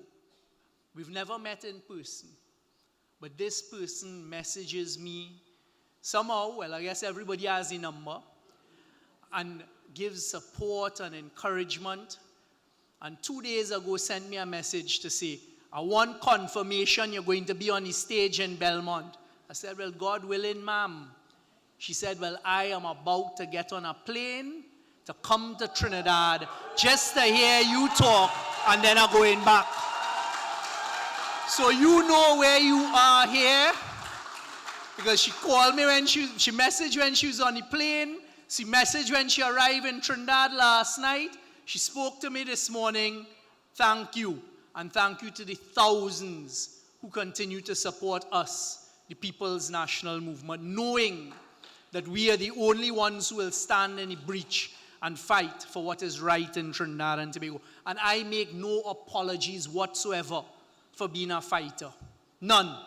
And I will continue to fight as long as God gives me that strength. I am concerned as a citizen of Trinidad and Tobago, concerned about what we have seen in the last 5 months, concerned about the attacks on our vulnerable in society. I am concerned about how the Government came in and they fired CPEP workers. They fired URP workers. They fired reforestation workers. They started going through not only ministries but state enterprises and targeting people and firing people. And I will say it here tonight, it is unacceptable, and we know what you're doing, and there is an element of race in it, and that is not to be accepted.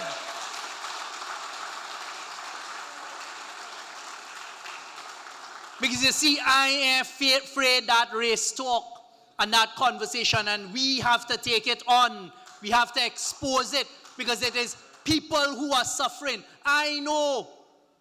We know in Port of Spain, North St. Anne's West, and the constituencies around, it is real people, real families who were working in CPEP. So all this stupid talk that they come with about corruption and criminality, if they have that and if they had it, deal with that. You don't fire 10,000 people and put families on the breadline. That is wrong. They did it in CPEP, they did it in URP, reforestation, everything. And you know what saddens me? We warned the population about this. We warned about this. But it is no use crying over spilt milk. But we will take the fight to them. And tonight, one of my colleagues in Parliament, when I say colleague, not a PNM, because that's my family. One of those on the other side said he was going and fight for the CPEP workers, it's only the contractors. I'll tell them in the Parliament, but I'll tell you here now. Banking, Insurance and General Workers Union. I had a conference with them. It was one of the unions I work closely with and will continue to work with now that I'm back in practice as well. And the case is open. We are going to take it to court for CPEP workers. So join Begu. Join Begu. Great is the PNM. And I have told Begu that I will lead that fight there for whoever wants the fight to be taken on. Because you see, you cannot just come and destroy lives in the callous manner that you are, and then come in a budget and in a small line item, put a $7 million and say you're winding up CPEP. The courts don't work so. I don't know who giving you that advice. And to do all of these underhand things, and then come and say the Prime Minister will announce. She wasn't there for the whole day today. The Prime Minister will announce what they're going to do with $700 million. Trinidad and Tobago, watch it closely and watch it carefully, because we believe in equity. We believe in everybody having a fair chance. And if they make the mistake and come and handpick who is going to get that job, that support, we will not stand for it. Because the Constitution protects against discrimination and victimization. They came with a budget, and they're selling the budget as the greatest thing since sliced bread. And they're fooling people once again the same way they've been fooling. They're saying, well, look, we're going after those at the top of the food chain. And they're making it look and selling it as though it is those at the top of the food chain. But it don't work so. Let us take the tax on rental. So the tax on landlords, that they don't like it to be said is a property tax, because people taking all kind of technical terms and saying, well, it's not a property tax, it's only the landlords. It wasn't on residential the way. It is a tax. And let me ask you something. Which landlord who get in charge tax, so his profit drops and he now has to pay money to the state, which landlord going to absorb that and say, don't worry, tenant, you know, I go handle that? I hear the Minister of Finance all over the place saying, hey, and they said it in the Parliament, you all be kind, take your burden. Landlord's not going to do that. So rent is going to go up. And who you're trying to fool We know you're going to target certain people. The LPG tax on £100 and up. And then they're saying, well, the small man does use a small tank. Okay, true. And then you had a minister go on live television and callously, when it's put to him, say, stay home and cook. Stay home and cook. But you have to be able to afford the food to cook home. And I am being told all along in certain areas in Trinidad where people are hurting that the small parlors are seeing, even at the parlor level, and it's important we understand this, they're seeing a change in the purchasing patterns.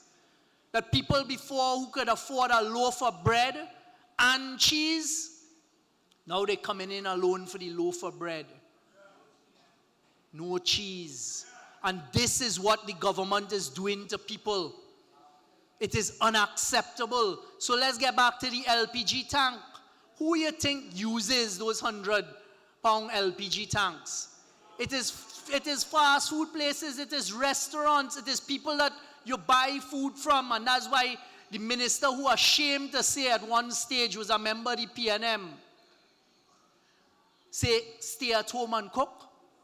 So when your LPG costs gone up, and then remember, the increase in electricity rates on commercial and industrial.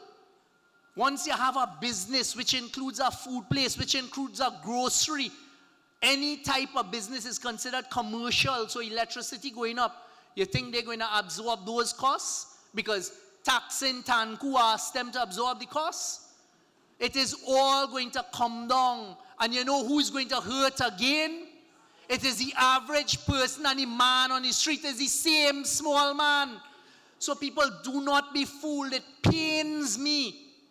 It pains me when I see, because one thing they're good at is PR. One thing they're good at is fooling people with communications.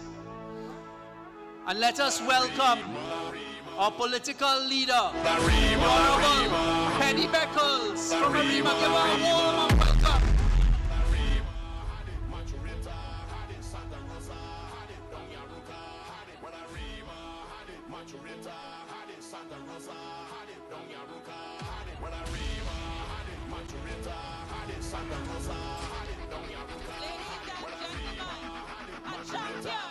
Our defender, a beacon of hope, our political leader,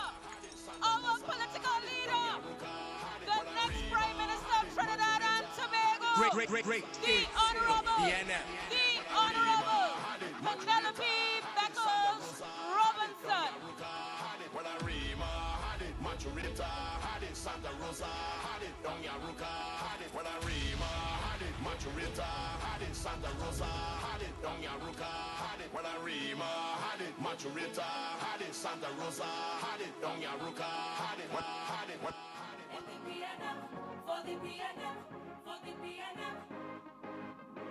This is about our children's future. We can't give up now.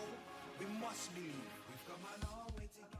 Political leader, welcome to Port of Spain, North St. Anne's West. Warm, warm welcome. And let us congratulate our leader, who today dropped a sterling speech and response in the budget. Something worthy of the People's National Movement and leadership. So I was talking about, do not be fooled by the shenanigans and by these charlatans now who are in office. So LPG price will go up, electricity will go up, rent will go up, and it is going to hit the small man. After you're done, fire them from their jobs. After you're done, not only KFC, the barbecue, the doubles, the Chinese food, the everything. You cannot fool the people. And these are the things the budget does. Let me tell you about the banks. They go on now and they issue levies on the banking institutions and insurance companies. And you know what frightened me with that? They put a little proviso, a little fine print as you call it. And they said anyone in the special economic zone will not be subject to this. So Trinidad and Tobago tonight, keep your eyes open. Keep your eyes open and see which of their financiers, which of their friends, which of their family go and get a license for the special economic zone to get away from it. But you know banks is charged for everything. Banks have online banking. They're charging you for online banking. But that means you have less workers, less paperwork. So if they're getting charged for that, and the Banking Association has already come out and said that they're looking at it, expect the costs there to go up as well.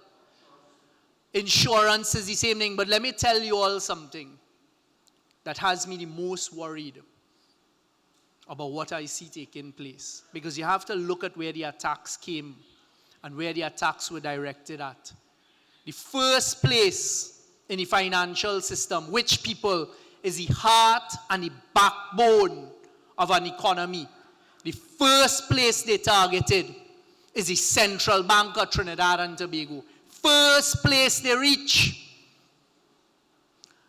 And they got rid of the governor of the Central Bank. I am representing him, so I wouldn't say anything about that because I will be talking about it in court. But the first thing they did, and they put immediately, because they had him ready, is that their former Minister of Finance. And I'll tell you what unfolded there. So Central Bank down. The next place they attack is First Citizens Bank. First Citizens Bank, they lick it up, put their people inside, move the CEO, change the board. And when you look at the composition of the board, you have now a chairman of that board who's also chairman of UDCOT. And I saw something about how he complaining about everybody now asking him this and asking him that. Do not take it for granted. So FCB down. Right here in their budget document. In the budget document, they have told you what they're going to do. This is what they told you. We have installed new boards at First Citizens Bank and the Exim Bank. And we will move to install a majority of directors at Republic Bank Limited. It's in the papers today. And this is what he goes on to say. I am proud to announce that in our efforts to build economic fairness, Tobago's interests will be represented on all three boards with a Tobagonian on each board. Central Bank down, FCB down, Republic Bank down. When you begin to attack the financial institutions of an economy and of a country, let me tell you what will happen next. It is downgrade. Interest rates will go up. Bondholders who have Trinidad and Tobago's paper and who lend money to Trinidad and Tobago are now going to be looking on and saying, hold on, there's more risk because they have destabilized the financial backbone and heart of Trinidad and Tobago. And if that begins to happen, crapo smoke we pipe, and God help Trinidad and Tobago. Because after downgrade, interest rates gone up, and next thing is devaluation and the IMF. They are doing this in front of face. And let me tell you what else happened. They came in on the 1st of May. Today is the 17th of October. May, June, July, August, September. You can't touch money in October. 5 months. You know what we found out? Our foreign reserves, 600 million US, taken out of our foreign reserves, and we don't know where it has been spent. You know where those foreign reserves are held? Central Bank of Trinidad and Tobago. So when you move certain people, you now have easier access. You know as the first domino effect of that? Our cover, foreign exchange cover, or foreign exchange reserves has now dropped from 8 months to 5 months. They've only been in power for 5 months. 600 million US gone. If we go any lower with that formula, you end up at the IMF. The next place that you have US that is the Trinidad and Tobago's US is the Heritage and Stabilization Fund. I didn't bring the book because it's big. Going through the revenue forecast for the next year, that document that you have to present to Parliament in a budget shows how much you estimated for 2024, 2025, how much you actually did. They call it a revised estimate, and then how much for 2026. You know what we saw for the first time in that document? $2.7 billion, TT dollars, taken out of the Heritage and Stabilization Fund in the last 5 months. That's about 400 million US dollars. So 400 million plus 600 million US dollars is $1 billion US dollars. $1 billion US dollars of hard currency, US, taken out by the government over the last 5 months. If that is not a clear indication of how destructive they are and the pathway that they have us, then you had to be blind. So Trinidad and Tobago, this is not about fear-mongering. It is about reality. This is what they are doing.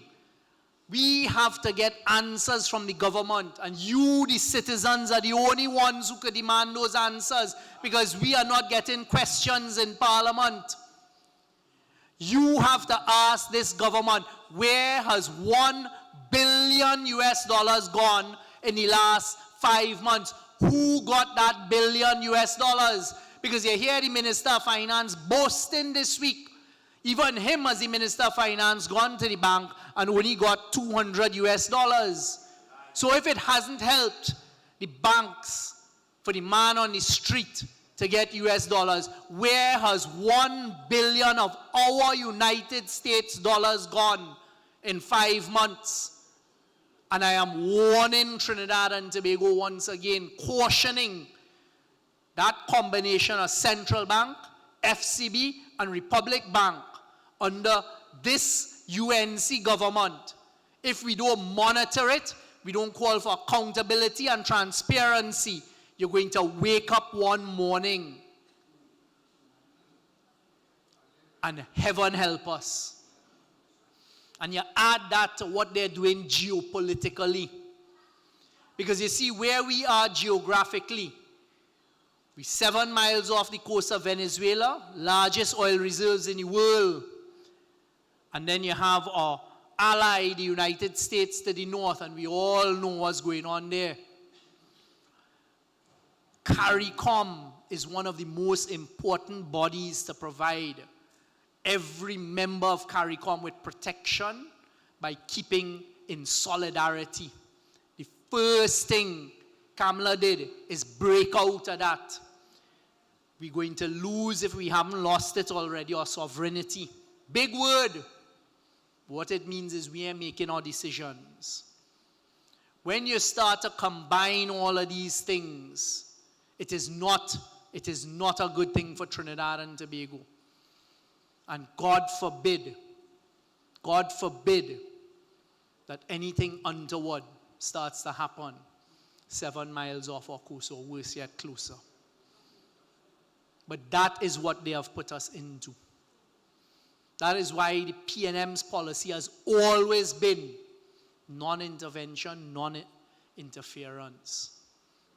Remain a zone of peace in our area of the world.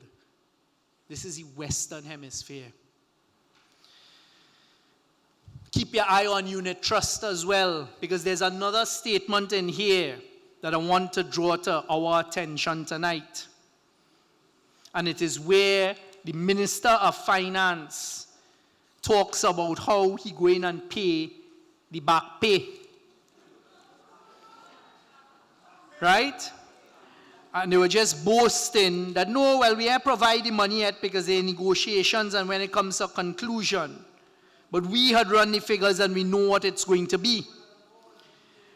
What he said in the budget document is he's going to speak to FCB, Republic Bank, and NIB, who we already know is under strain, to provide the money for this back pay.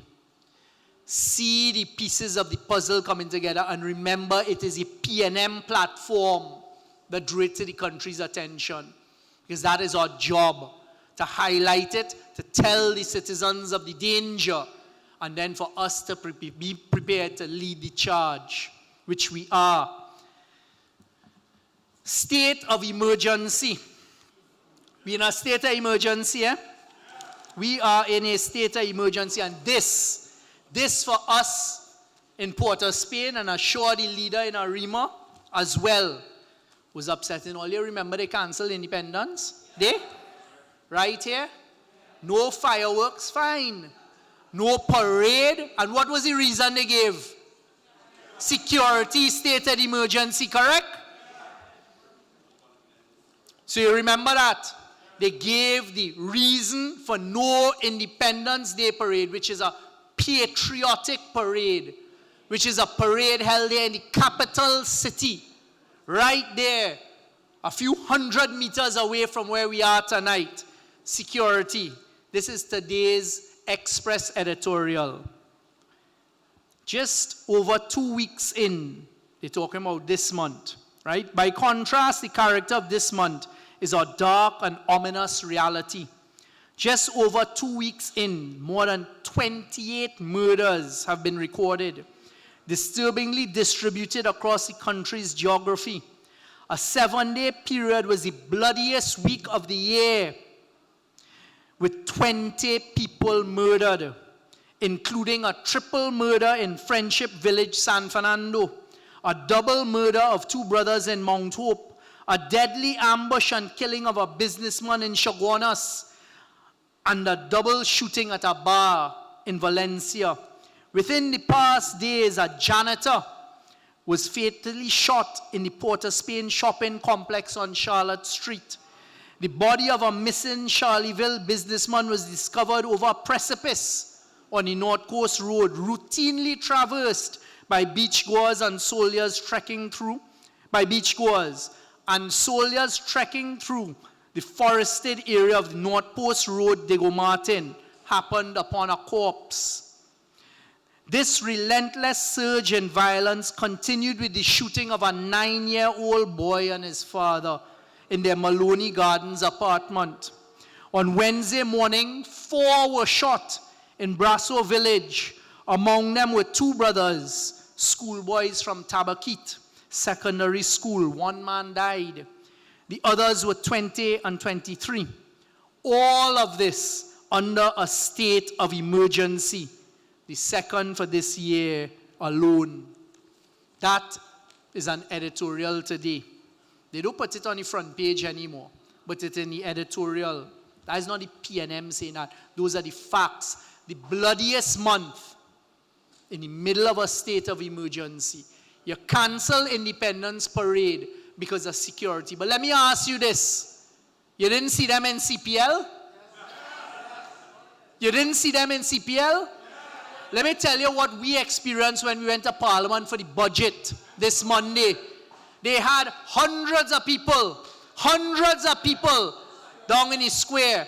I could tell you, as a former Minister of National Security, as a former Chairman of the National Security Council, if there really was a fear of some harm coming to ministers and high-profile people, the last thing you would want is hundreds of people all looking alike, because all of them in the same kind of jersey, all chanting, all kind of thing, right there on top of the Prime Minister.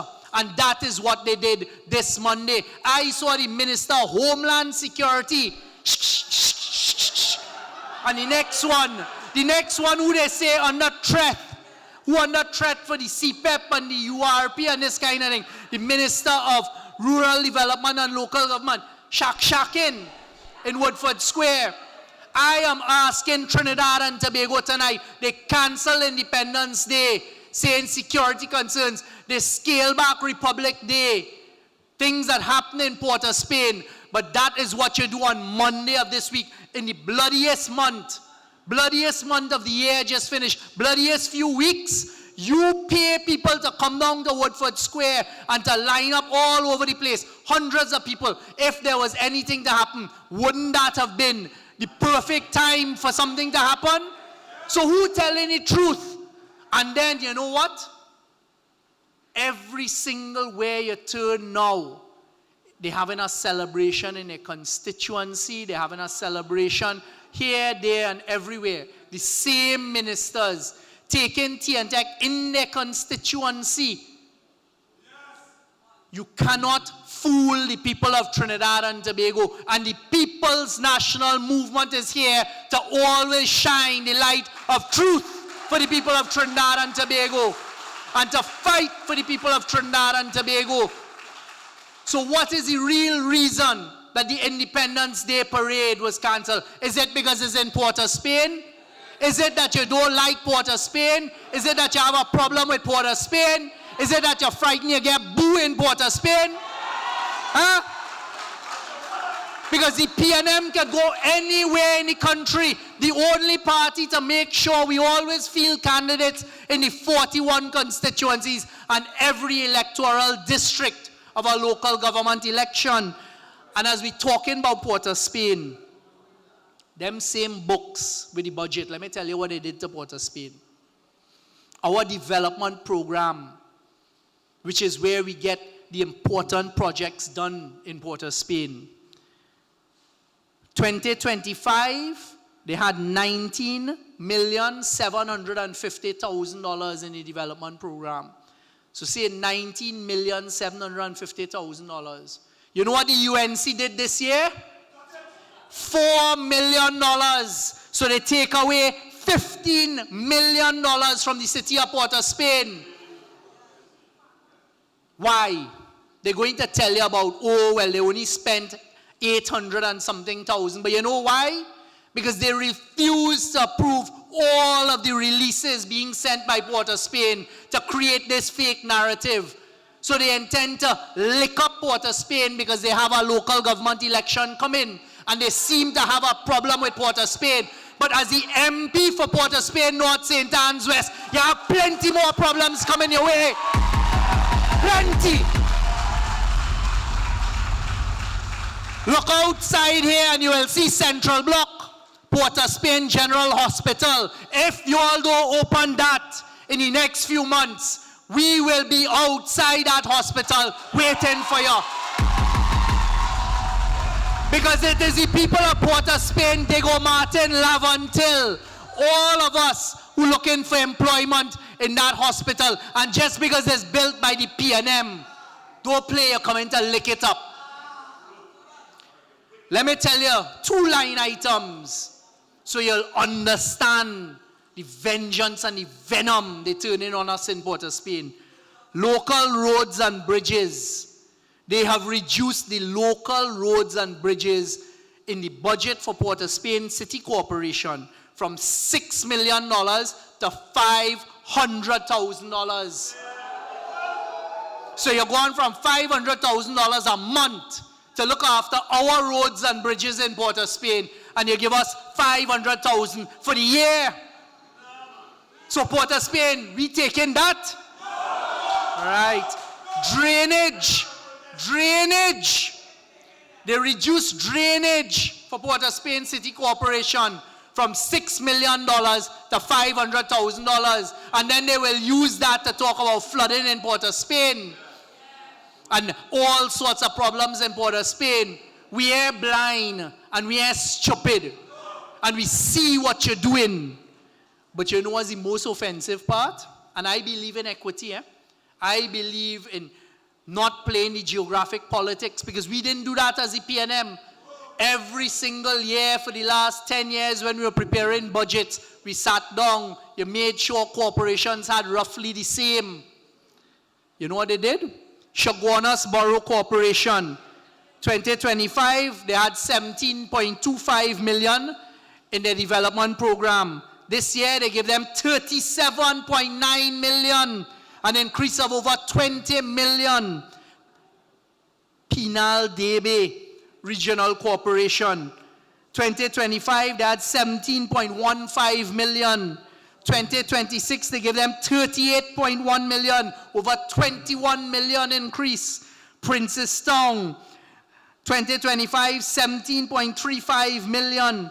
This year, 37.4 million, over 20 million increase. And me, I have no problem with the people there, because you have your problems too. But don't come and attack us in Port of Spain and try to lick us up. And listen, the mayor will tell you all what they've done with garbage collection. So I'm warning all of our burgesses and all of our constituents now in Port of Spain North, St. Anne's West, what they have done with the garbage collection, because it sickens me.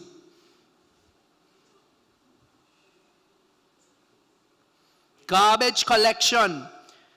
The PNM 2025 budget was $21.3 million. You know how much they give us this year? 13.2, a reduction of 37%. They're going to play the politics with garbage collection because it irritates all of us citizens, when we have a dirty community. But this is what the UNC is doing, and they're doing it in your face.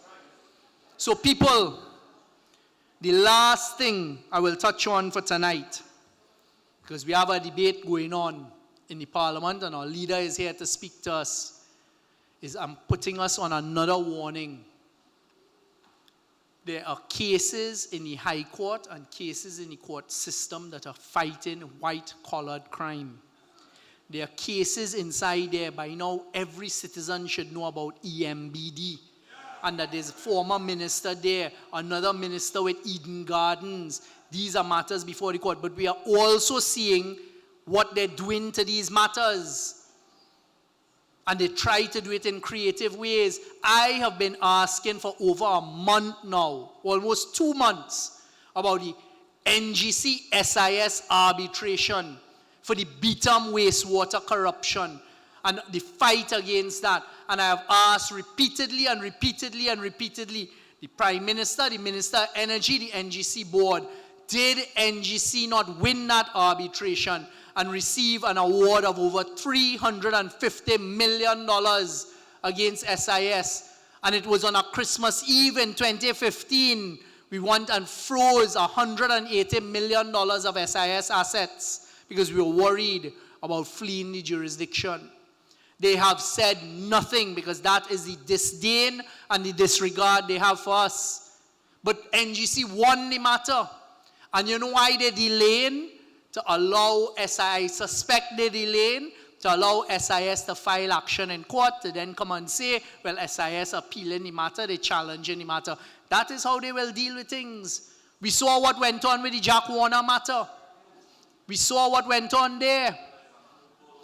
They still have a ticket available to go out the country, you know.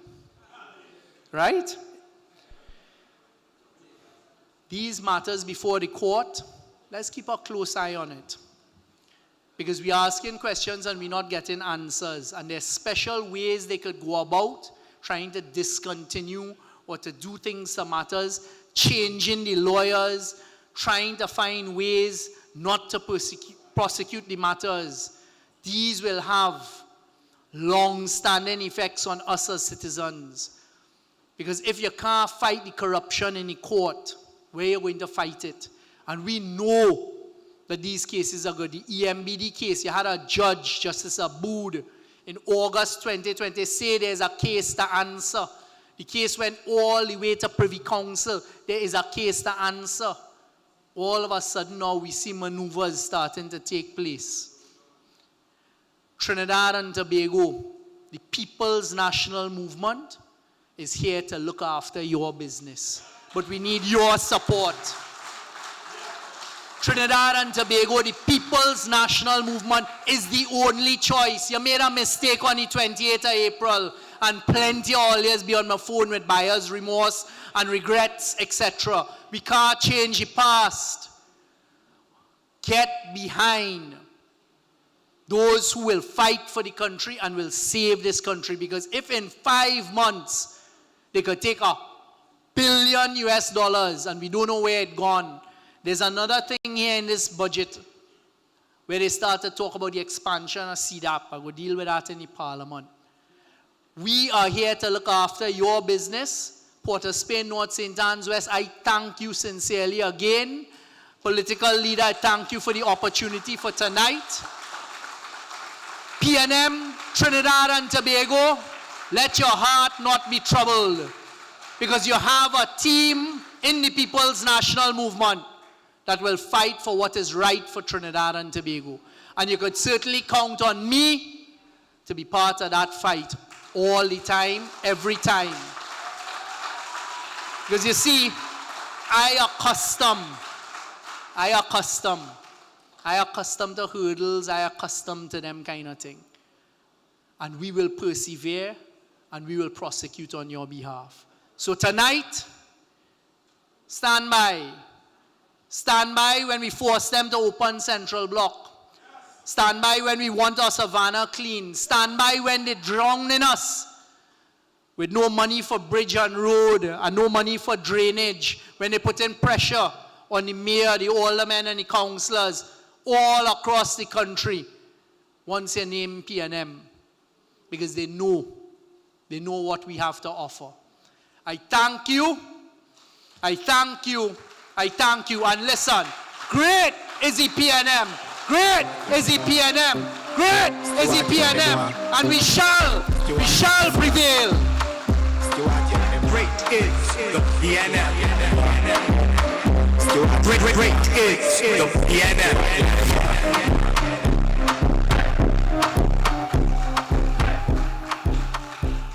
That is your Member of Parliament, Honourable Stuart R. At the beginning of this meeting, I promised you no theatrics, no political games, just facts with evidence. And we have indeed delivered. Do not mistake our silence for weakness. PNM people, stop taking things for granted. We will not be fooled. Our next speaker, today, she stood in Parliament, calm.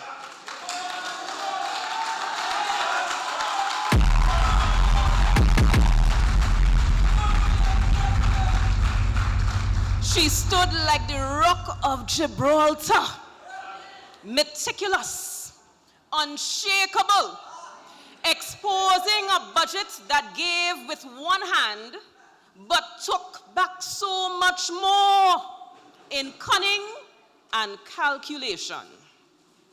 Ladies and gentlemen, this is no ordinary woman. Yeah! Today, the country stopped, not in fear, but in awe. Calm in posture, fierce in principle. She fights for us. She defends us. She rallies with and for us. And clearly, she is already getting under their skin, because all of a sudden it's about the Privileges Committee. She is the fire in our fight. She is the strength in our cause. She is the leader who will restore government that works for the people, transparent, accountable, effective. Our political leader, our champion, the Honourable Pennelope Beckles Robinson. So my band comes to my father. Yeah! Easy for me, isn't it? Never give up, you know what I mean, you know that. Yeah! On our way to him, visiting friends every name.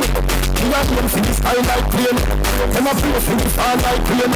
Everyone have a dream, come on like plane. Every day, we are here for this time like plane. Them a pray for this time like plane. From me a little youth, me tell myself me have a plan. Me want famous like Ninja Man. Me want big like Ninja Man.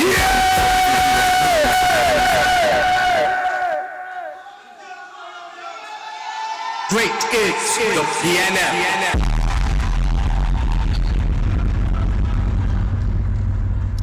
You know, when something going live, you have to be careful what you say.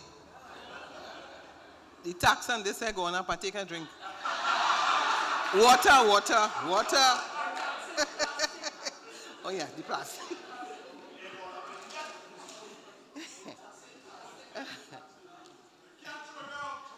Let me just say good night, but I am in the constituency of Port of Spain, North St. Anne's West, your Member of Parliament. Our former Prime Minister, the Honourable Stuart Young. Let me specially acknowledge His Worship the Mayor of the City of Port of Spain, Alderman Shinwa Allen, and all other councillors. Let me acknowledge my deputy political leaders who are here, Sanjeev Budu, all other officers of the party, all members of Parliament, People's National Movement. Good night. So Stuart would have told you that, we are having this meeting. There's a traditional meeting, Pigot's Corner, and I'm seeing our matriarch, former minister, the Honourable Joan Yule Williams. Special acknowledgement. And when, Stuart and I discussed this meeting and we were trying to decide, should we go to the traditional Pigot's Corner? Should we come here? We were thinking about the weather and we decided to come here. It doesn't matter whether we are there or here, we are in Port of Spain North, St. Anne's West, continuing a tradition established by the People's National Movement to have our meeting on the same day that the leader of the opposition or the leader of the party speaks in the Parliament. You would have heard today that following my contribution, I've been sent to the Privileges Committee. Now, when that happens, you have to be very careful. I want to say to all of you, fear not. Nobody would muzzle your political leader.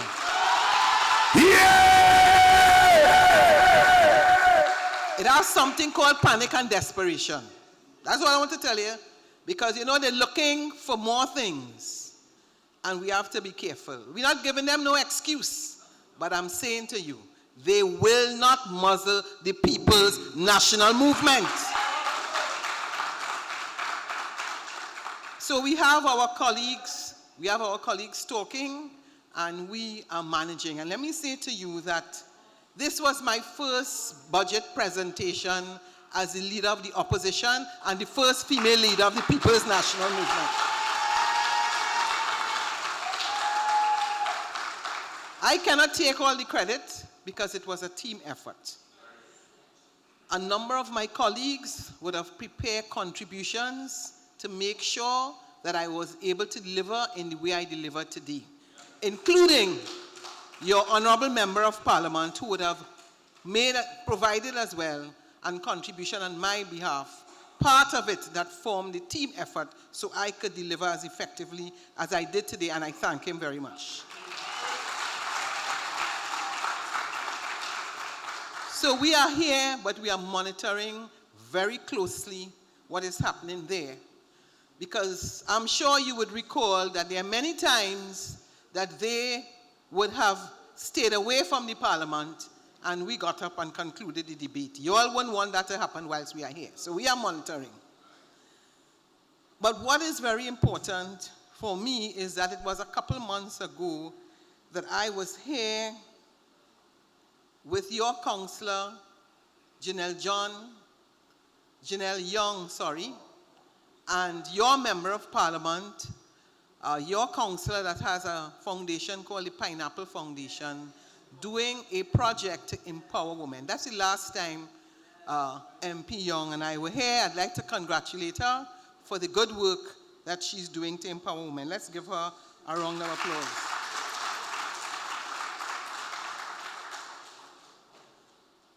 This month will be just over 3 months that I'm the leader of the People's National Movement.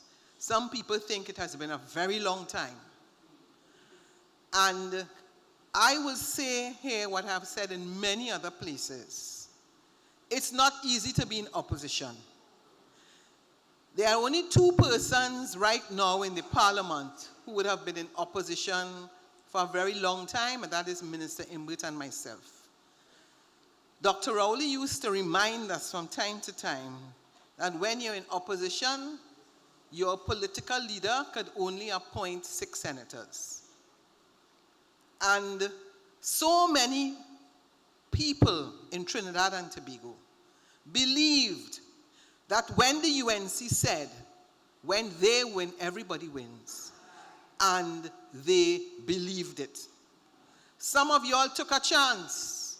I told many people, politics is not a raffle. And when they come to you about chance and chance, that is not no time to take no chance. And I know, as Stuart said a while ago, if many of you had the opportunity to vote again, the People's National Movement will be back in office.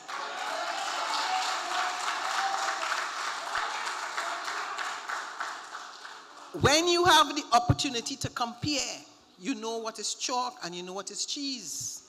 But it's a dangerous thing to put yourself in a position where you have to compare and to find out that you gave up something that you should have never given up. But at the same time, we in the PNM also must accept some responsibility for where we find ourselves today. And we must undertake to do better. There is nothing wrong. There is absolutely nothing wrong in saying we must do better and we must listen more. Some people have a difficulty with me saying that, but you have to listen. And since I have assumed responsibility as a political leader, that's precisely what I've been doing. Going to many constituencies and listening. Listening and listening and listening, and giving the undertaking to do better. So let me just say that things may not always be the way we want, but as a team, we have to ensure that we do our best to ensure that the People's National Movement returns to government within the shortest possible time. And we can only do that with your help. We can only do that with your help. We can only do that with your commitment. And those of you, because I'm seeing many people who I know here, who would have been in opposition before, and you remember what those days were like in Balize House, when it was challenging for us, and Dr. Rowley built it back from the days when there were few people, and we returned back to government. I want to give you the assurance and remind you that when we lost in 1986, 33-3, many of you and many persons in the country decided the PNM dead. And we could never return to government from 3 seats. In 5 years, we were back in government. As a matter of fact, in 1988, the said government collapsed, and there was the formation of Club 88. Know your history. So it is on 3 occasions that we lost. We call elections early on more than 1 occasion, but on each and every occasion, the Balize revived. And you all know that in the selection of the Balize as a symbol, it is because if you chop it down, it grows back. If you burn it, it grows back. The Balize never dies. So we are going through a patch, but we will rise. And it's up to us to be committed to rise. It is up to us to do the hard work. Let us face it. It is not a question of just sitting down and say, well, all right, you know, like some people saying, they ain't gonna last, and that may be the case, but you also have to prepare to make sure that when we get there, we do what we have to do.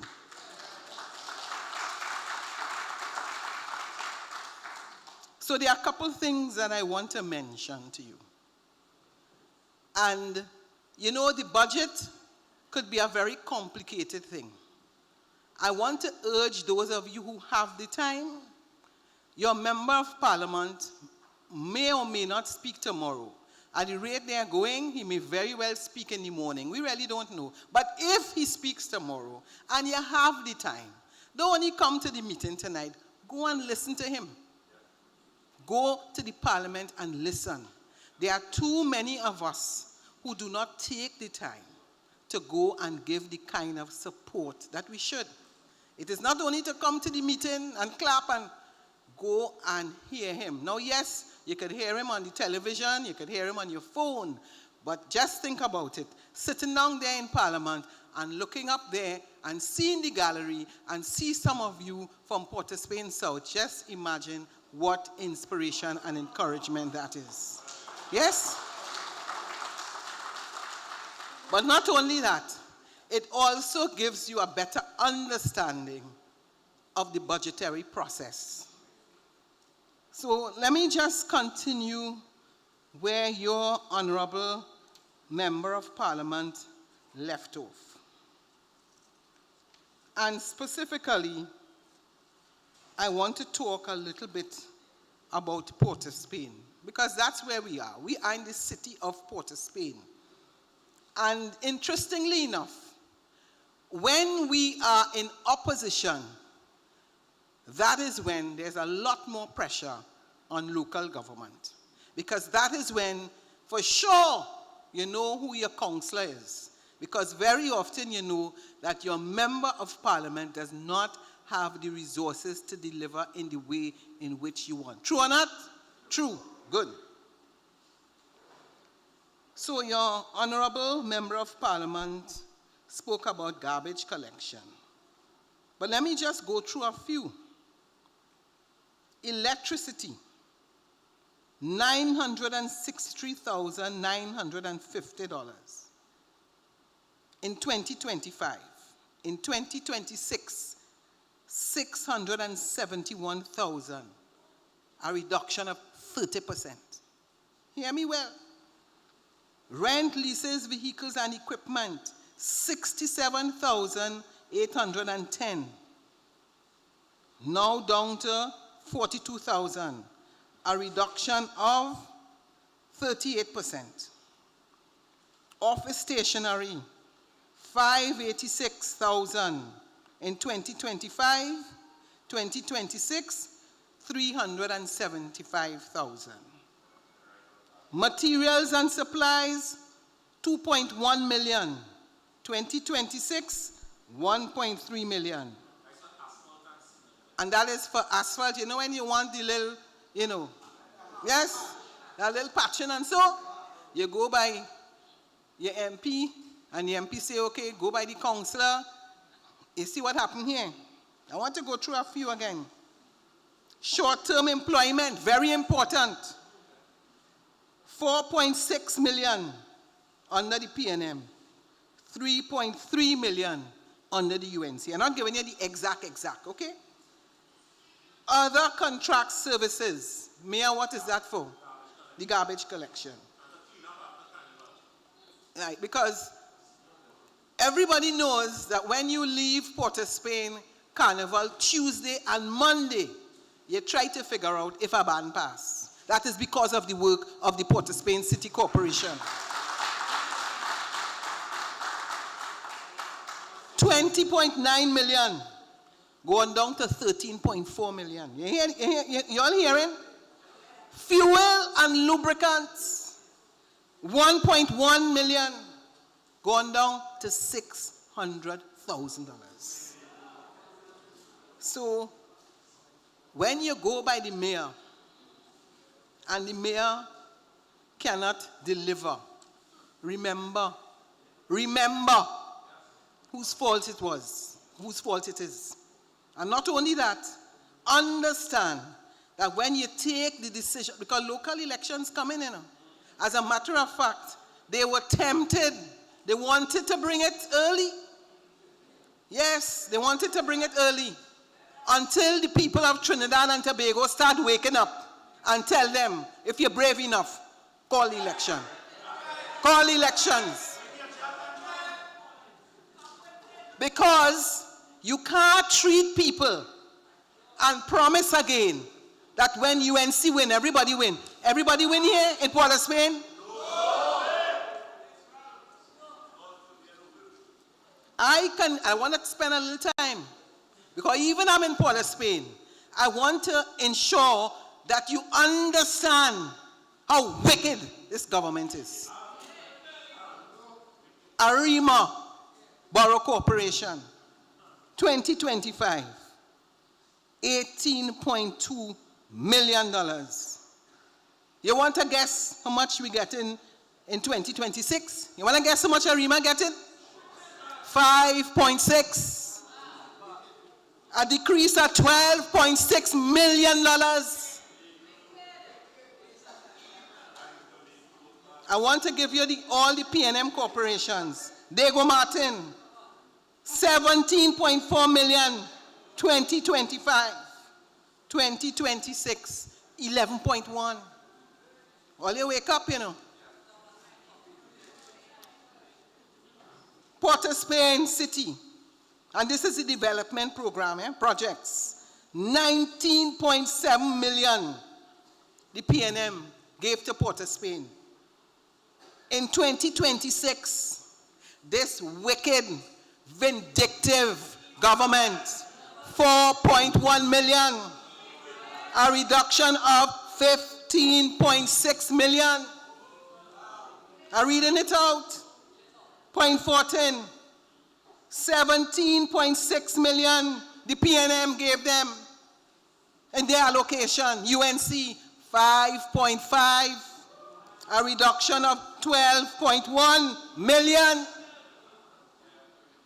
San Fernando, 20 million the PNM gave. The UNC, 18.5, a reduction of 1.5. Tunapuna, 18 million given by the People's National Movement. The UNC, 17.2, a reduction of 0.8 million. Now listen to the UNC corporations. And I hope all are listening, you know. All right. Shogunas. The PNM. Now if you note the figures, under the PNM, everybody get between 17 and 20, right? 17.2 million the PNM gave Shogunas in 2025. How much you think they gave themselves? 37. An increase of 20. Yes, yes, yes. When UNC win, everybody wins. Hoover, Tabakit, Talparo, the PNM 17.1, under the UNC 19 million, an increase of 1.8. Mayaro 17.2, under the PNM, under the UNC 18.8, an increase of 1.6. Penal DB, under the PNM 17.1, under the UNC, 38, an increase of $21 million. Yes, everybody winning? Princestown, 17.3 million under the PNM, under the UNC, 37.4, an increase of 20 million. Sandy Grande, 17.7, under the UNC, 18 million, an increase of 250,000. And Separia, 17.3 under the PNM, 21 under the UNC, an increase of 3.7. All you understand what's going on? All you understand what's going on? And they want to stand up in the parliament today and give, or try to give the PNM all kind of pressure and make you believe that they care about everybody. Let me just tell you all something. What I just read out to you here, you could get it for yourself. Because it's a public document. And that is why I'm telling you about the importance of meetings like these. So people can recognize, as I said today, all they are doing in the parliament, it is like Christmas. You're giving a gift. You buy nothing, nothing in the box. A big, big box, wrapped with the best gift paper, plenty bow, plenty fluff, cotton, all kind of thing in it. And you're opening, and you're opening, and you're opening, and you're opening. And when you check yourself, nothing.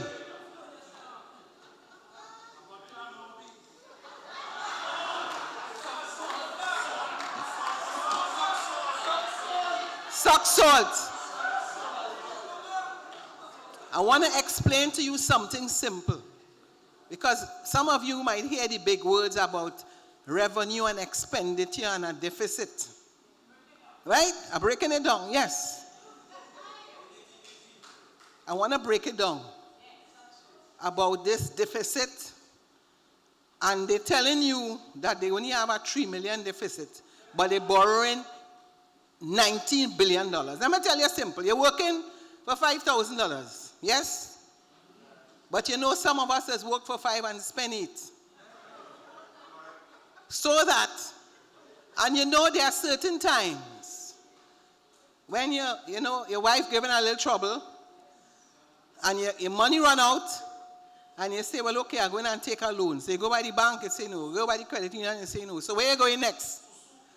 Where are you going? Money lender. And the interest, right? So, right now, the way this government has put the country in trouble, no banker want to lend them. You getting the picture? So that they want to sell out this, and they want to sell out that. You understand? And when you catch yourself, they go in by whoever lending them the money. At any cost. So let me just put it simple for you. When all the years that the People's National Movement has been in office, I want you to put up your hand. How many of you pensioners went to the bank and they tell you they can't change your check? Put up your hand. But do you know, just last week in my constituency, a pensioner come by me for a little change. I couldn't say no. Because the pensioner showed me the check. And he went to the bank. And the bank say, the government ain't put no money there. A lie? How many of you know of pensioners went, and a lot of them ain't trust the bank. A lot of them ain't trust the bank. So you're seeing them line up outside Royal Bank waiting. You know how hard it is, Stuart? You know how hard it is to reach by that counter. And Shamfa, excuse me, I didn't see you. Let me welcome my sister from Tobago. Yeah!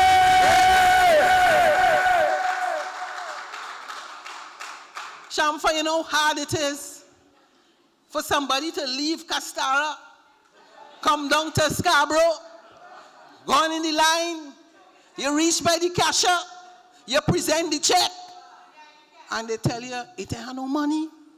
That is what's going on. When UNC wins, everybody wins. We designed a system where the money could be automatically deposited. It has some of them want to check, and some of them say, put the money there. And you go on yourself with your card, because when you go on, you tell yourself, when you put in a card, and a paper come out, you tell yourself you forget the number, right? And that's why you tell yourself you forget the number. So you see the old people, they're going back in their purse, they check again, and you put back in the number, and a paper come out. So they go in the bank now to find out. No money. So as I look here now, I see a next former member of parliament. Yes? The hardest hard. The one and only Eddie Hart. The man from Tunapuna. So you have to think about what you're going to look forward to when we get back in government. Because let me tell you something. You see things like public assistance, social welfare, that is what you talk about government by compassion. Because there's no way the People's National Movement will cause you to collect a check or to go in a bank and then get your money. I wasn't here when COVID started, but I know that Dr. Rowley, Colm Imbert, Stuart R, and all my colleagues made sure that during COVID, even though the price of oil dipped and we were not getting the kind of revenue that we expected, we managed the economy in such a way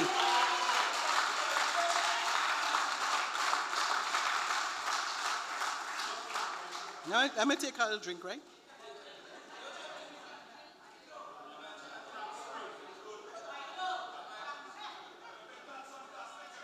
We managed the economy in such a way that not a single person lost their jobs.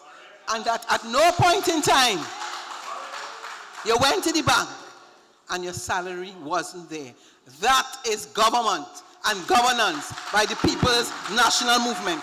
Great is the PNM. So imagine you in government 3 months, 4 months, and you can't pay people their money. Could you imagine that? They ain't even give themselves a year. And you all really think, you really believe it's going to get better?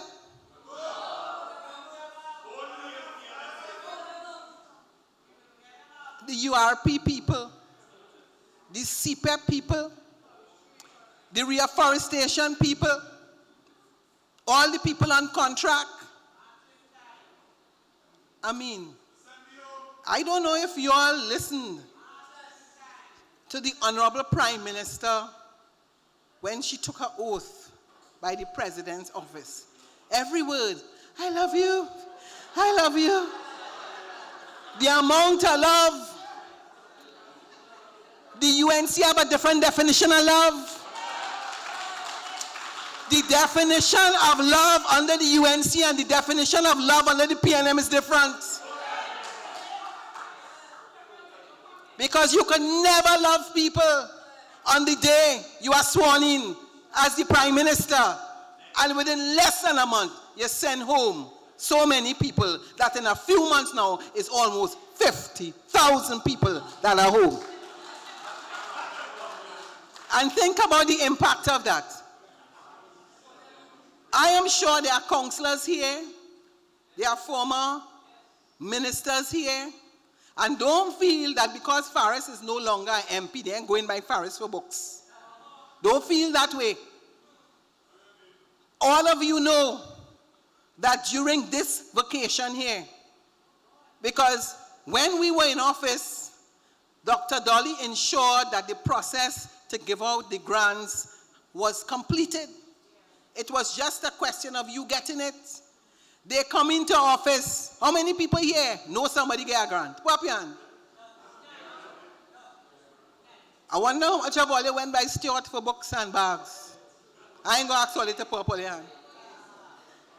The reality is, they don't care. They absolutely do not care. Not only that, they also have a different definition of lying under the UNC. Because they will stand up straight and lie. And you just begin to question yourself because you can't believe they could lie so good. So I want to tell you, my people, you see, election going to come again. We have election in Tobago, you know. We have election in Tobago soon.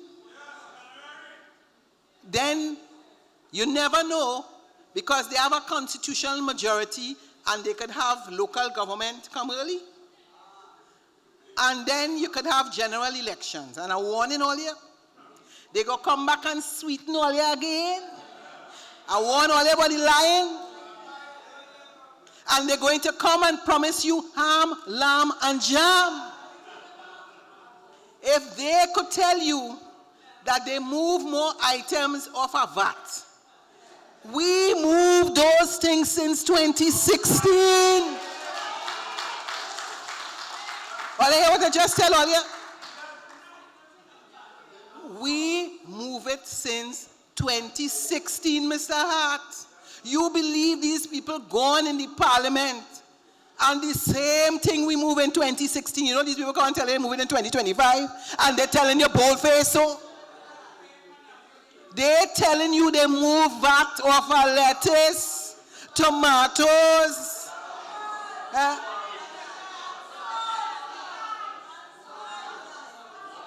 And they want you to suck salt.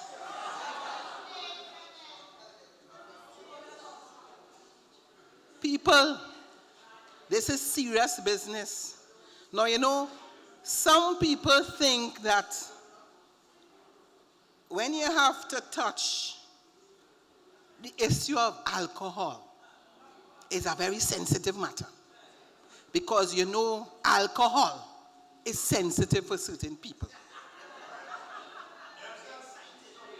It is sensitive for me. Because I will tell you this. As a Trini, even if you don't drink, you respect those who drink. Once they don't abuse it. You know what I mean? So when the bottle of White Oak moved from 110, 120, depending on where you are, it could be 110. And it going to $160 now. Because not everybody drinking, you know, some people start putting it in the cake. You understand what I'm saying? So sometimes they feel all that we drinking when we putting it in the black cake or the punch cream. You get me? Right in there? Yes. And the interesting thing, they only do it on local alcohol. Now you tell me. Now, your MP say about Grey Goose. Important. Because you know, there are some people that like.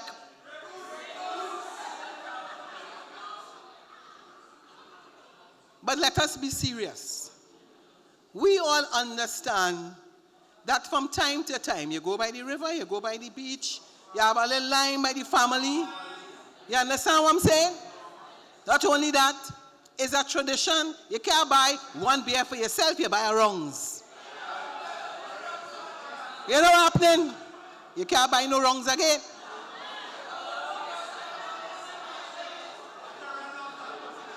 And these people are saying, and either Stuart or Faris, what is the revenue generation that they're supposed to, you remember?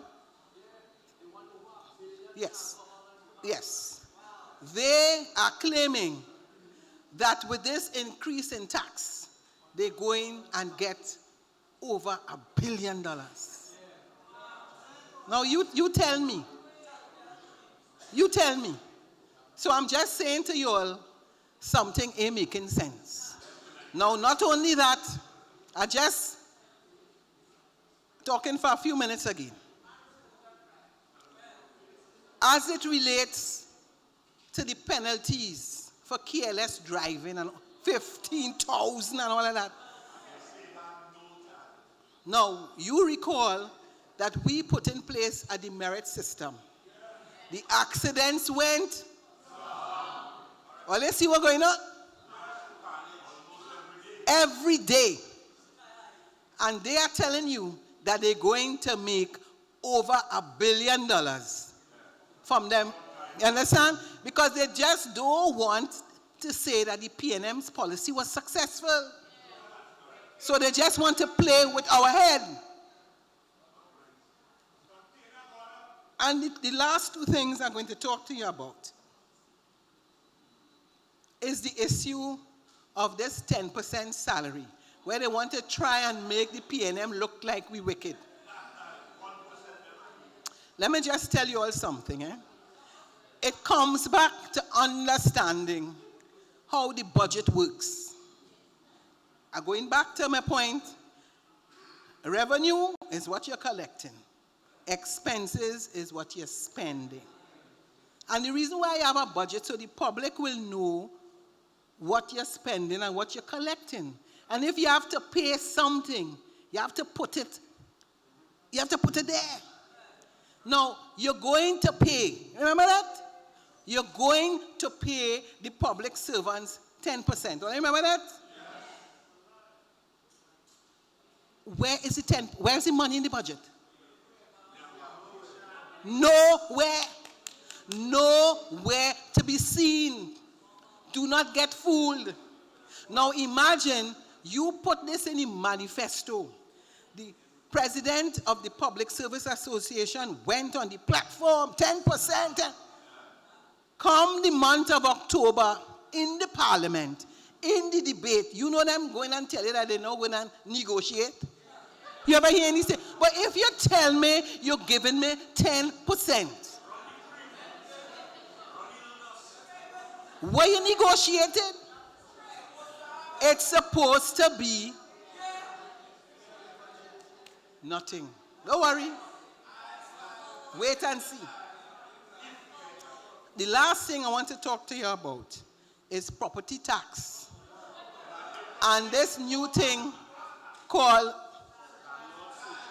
landlord, they give it a big name. Landlord surcharge.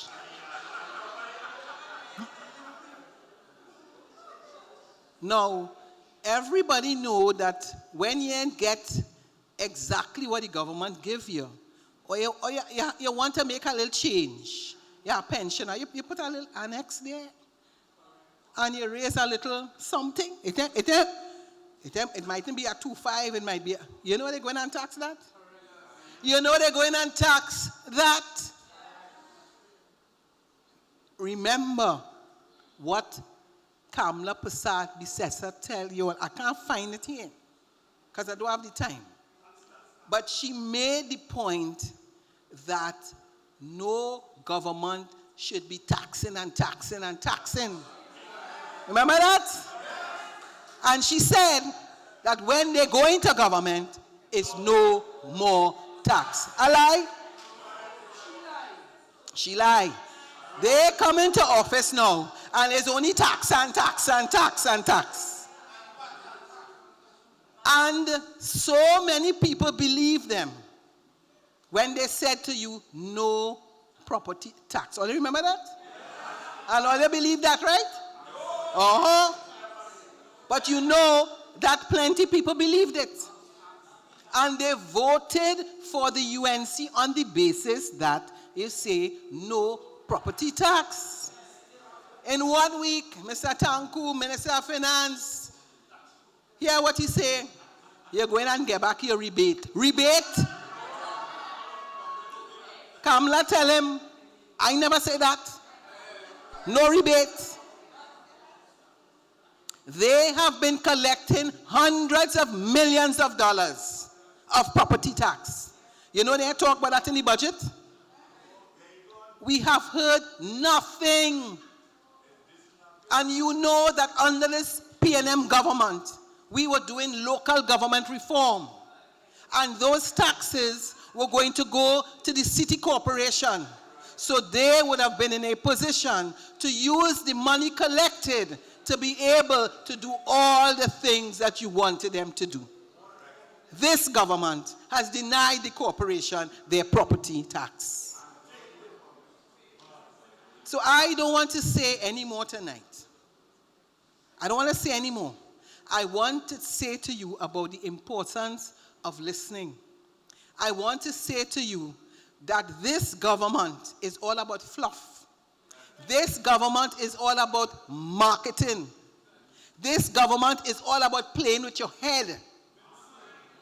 This government is focusing on getting consultants so they can package their lies and convince you that they care about you, when in truth and in fact, they do not.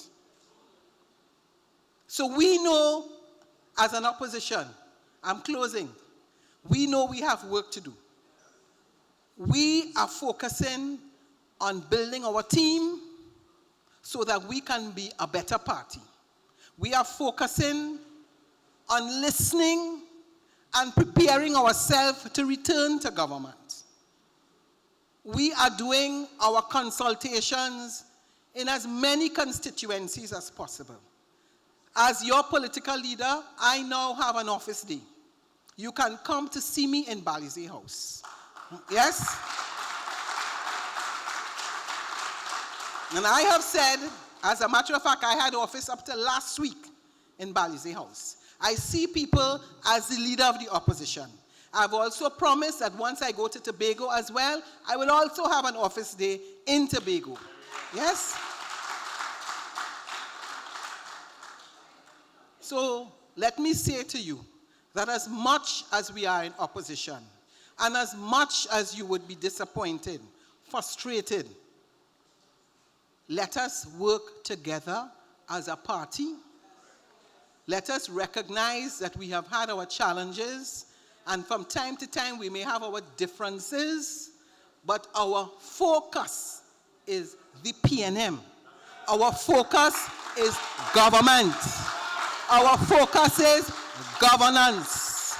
Our focus is to return to office within the shortest possible time. The People's National Movement celebrates 70 years as a party next year. And no matter what they try to tell you, Dr. Eric Eustace Williams is the father of the nation. And there's no way, at no time, at no place, that the People's National Movement is going to die.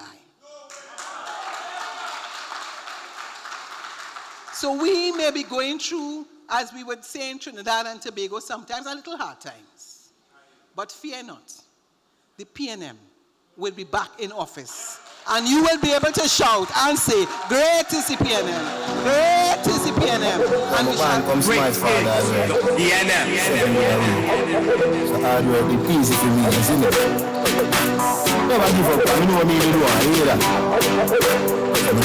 Great is the PNM.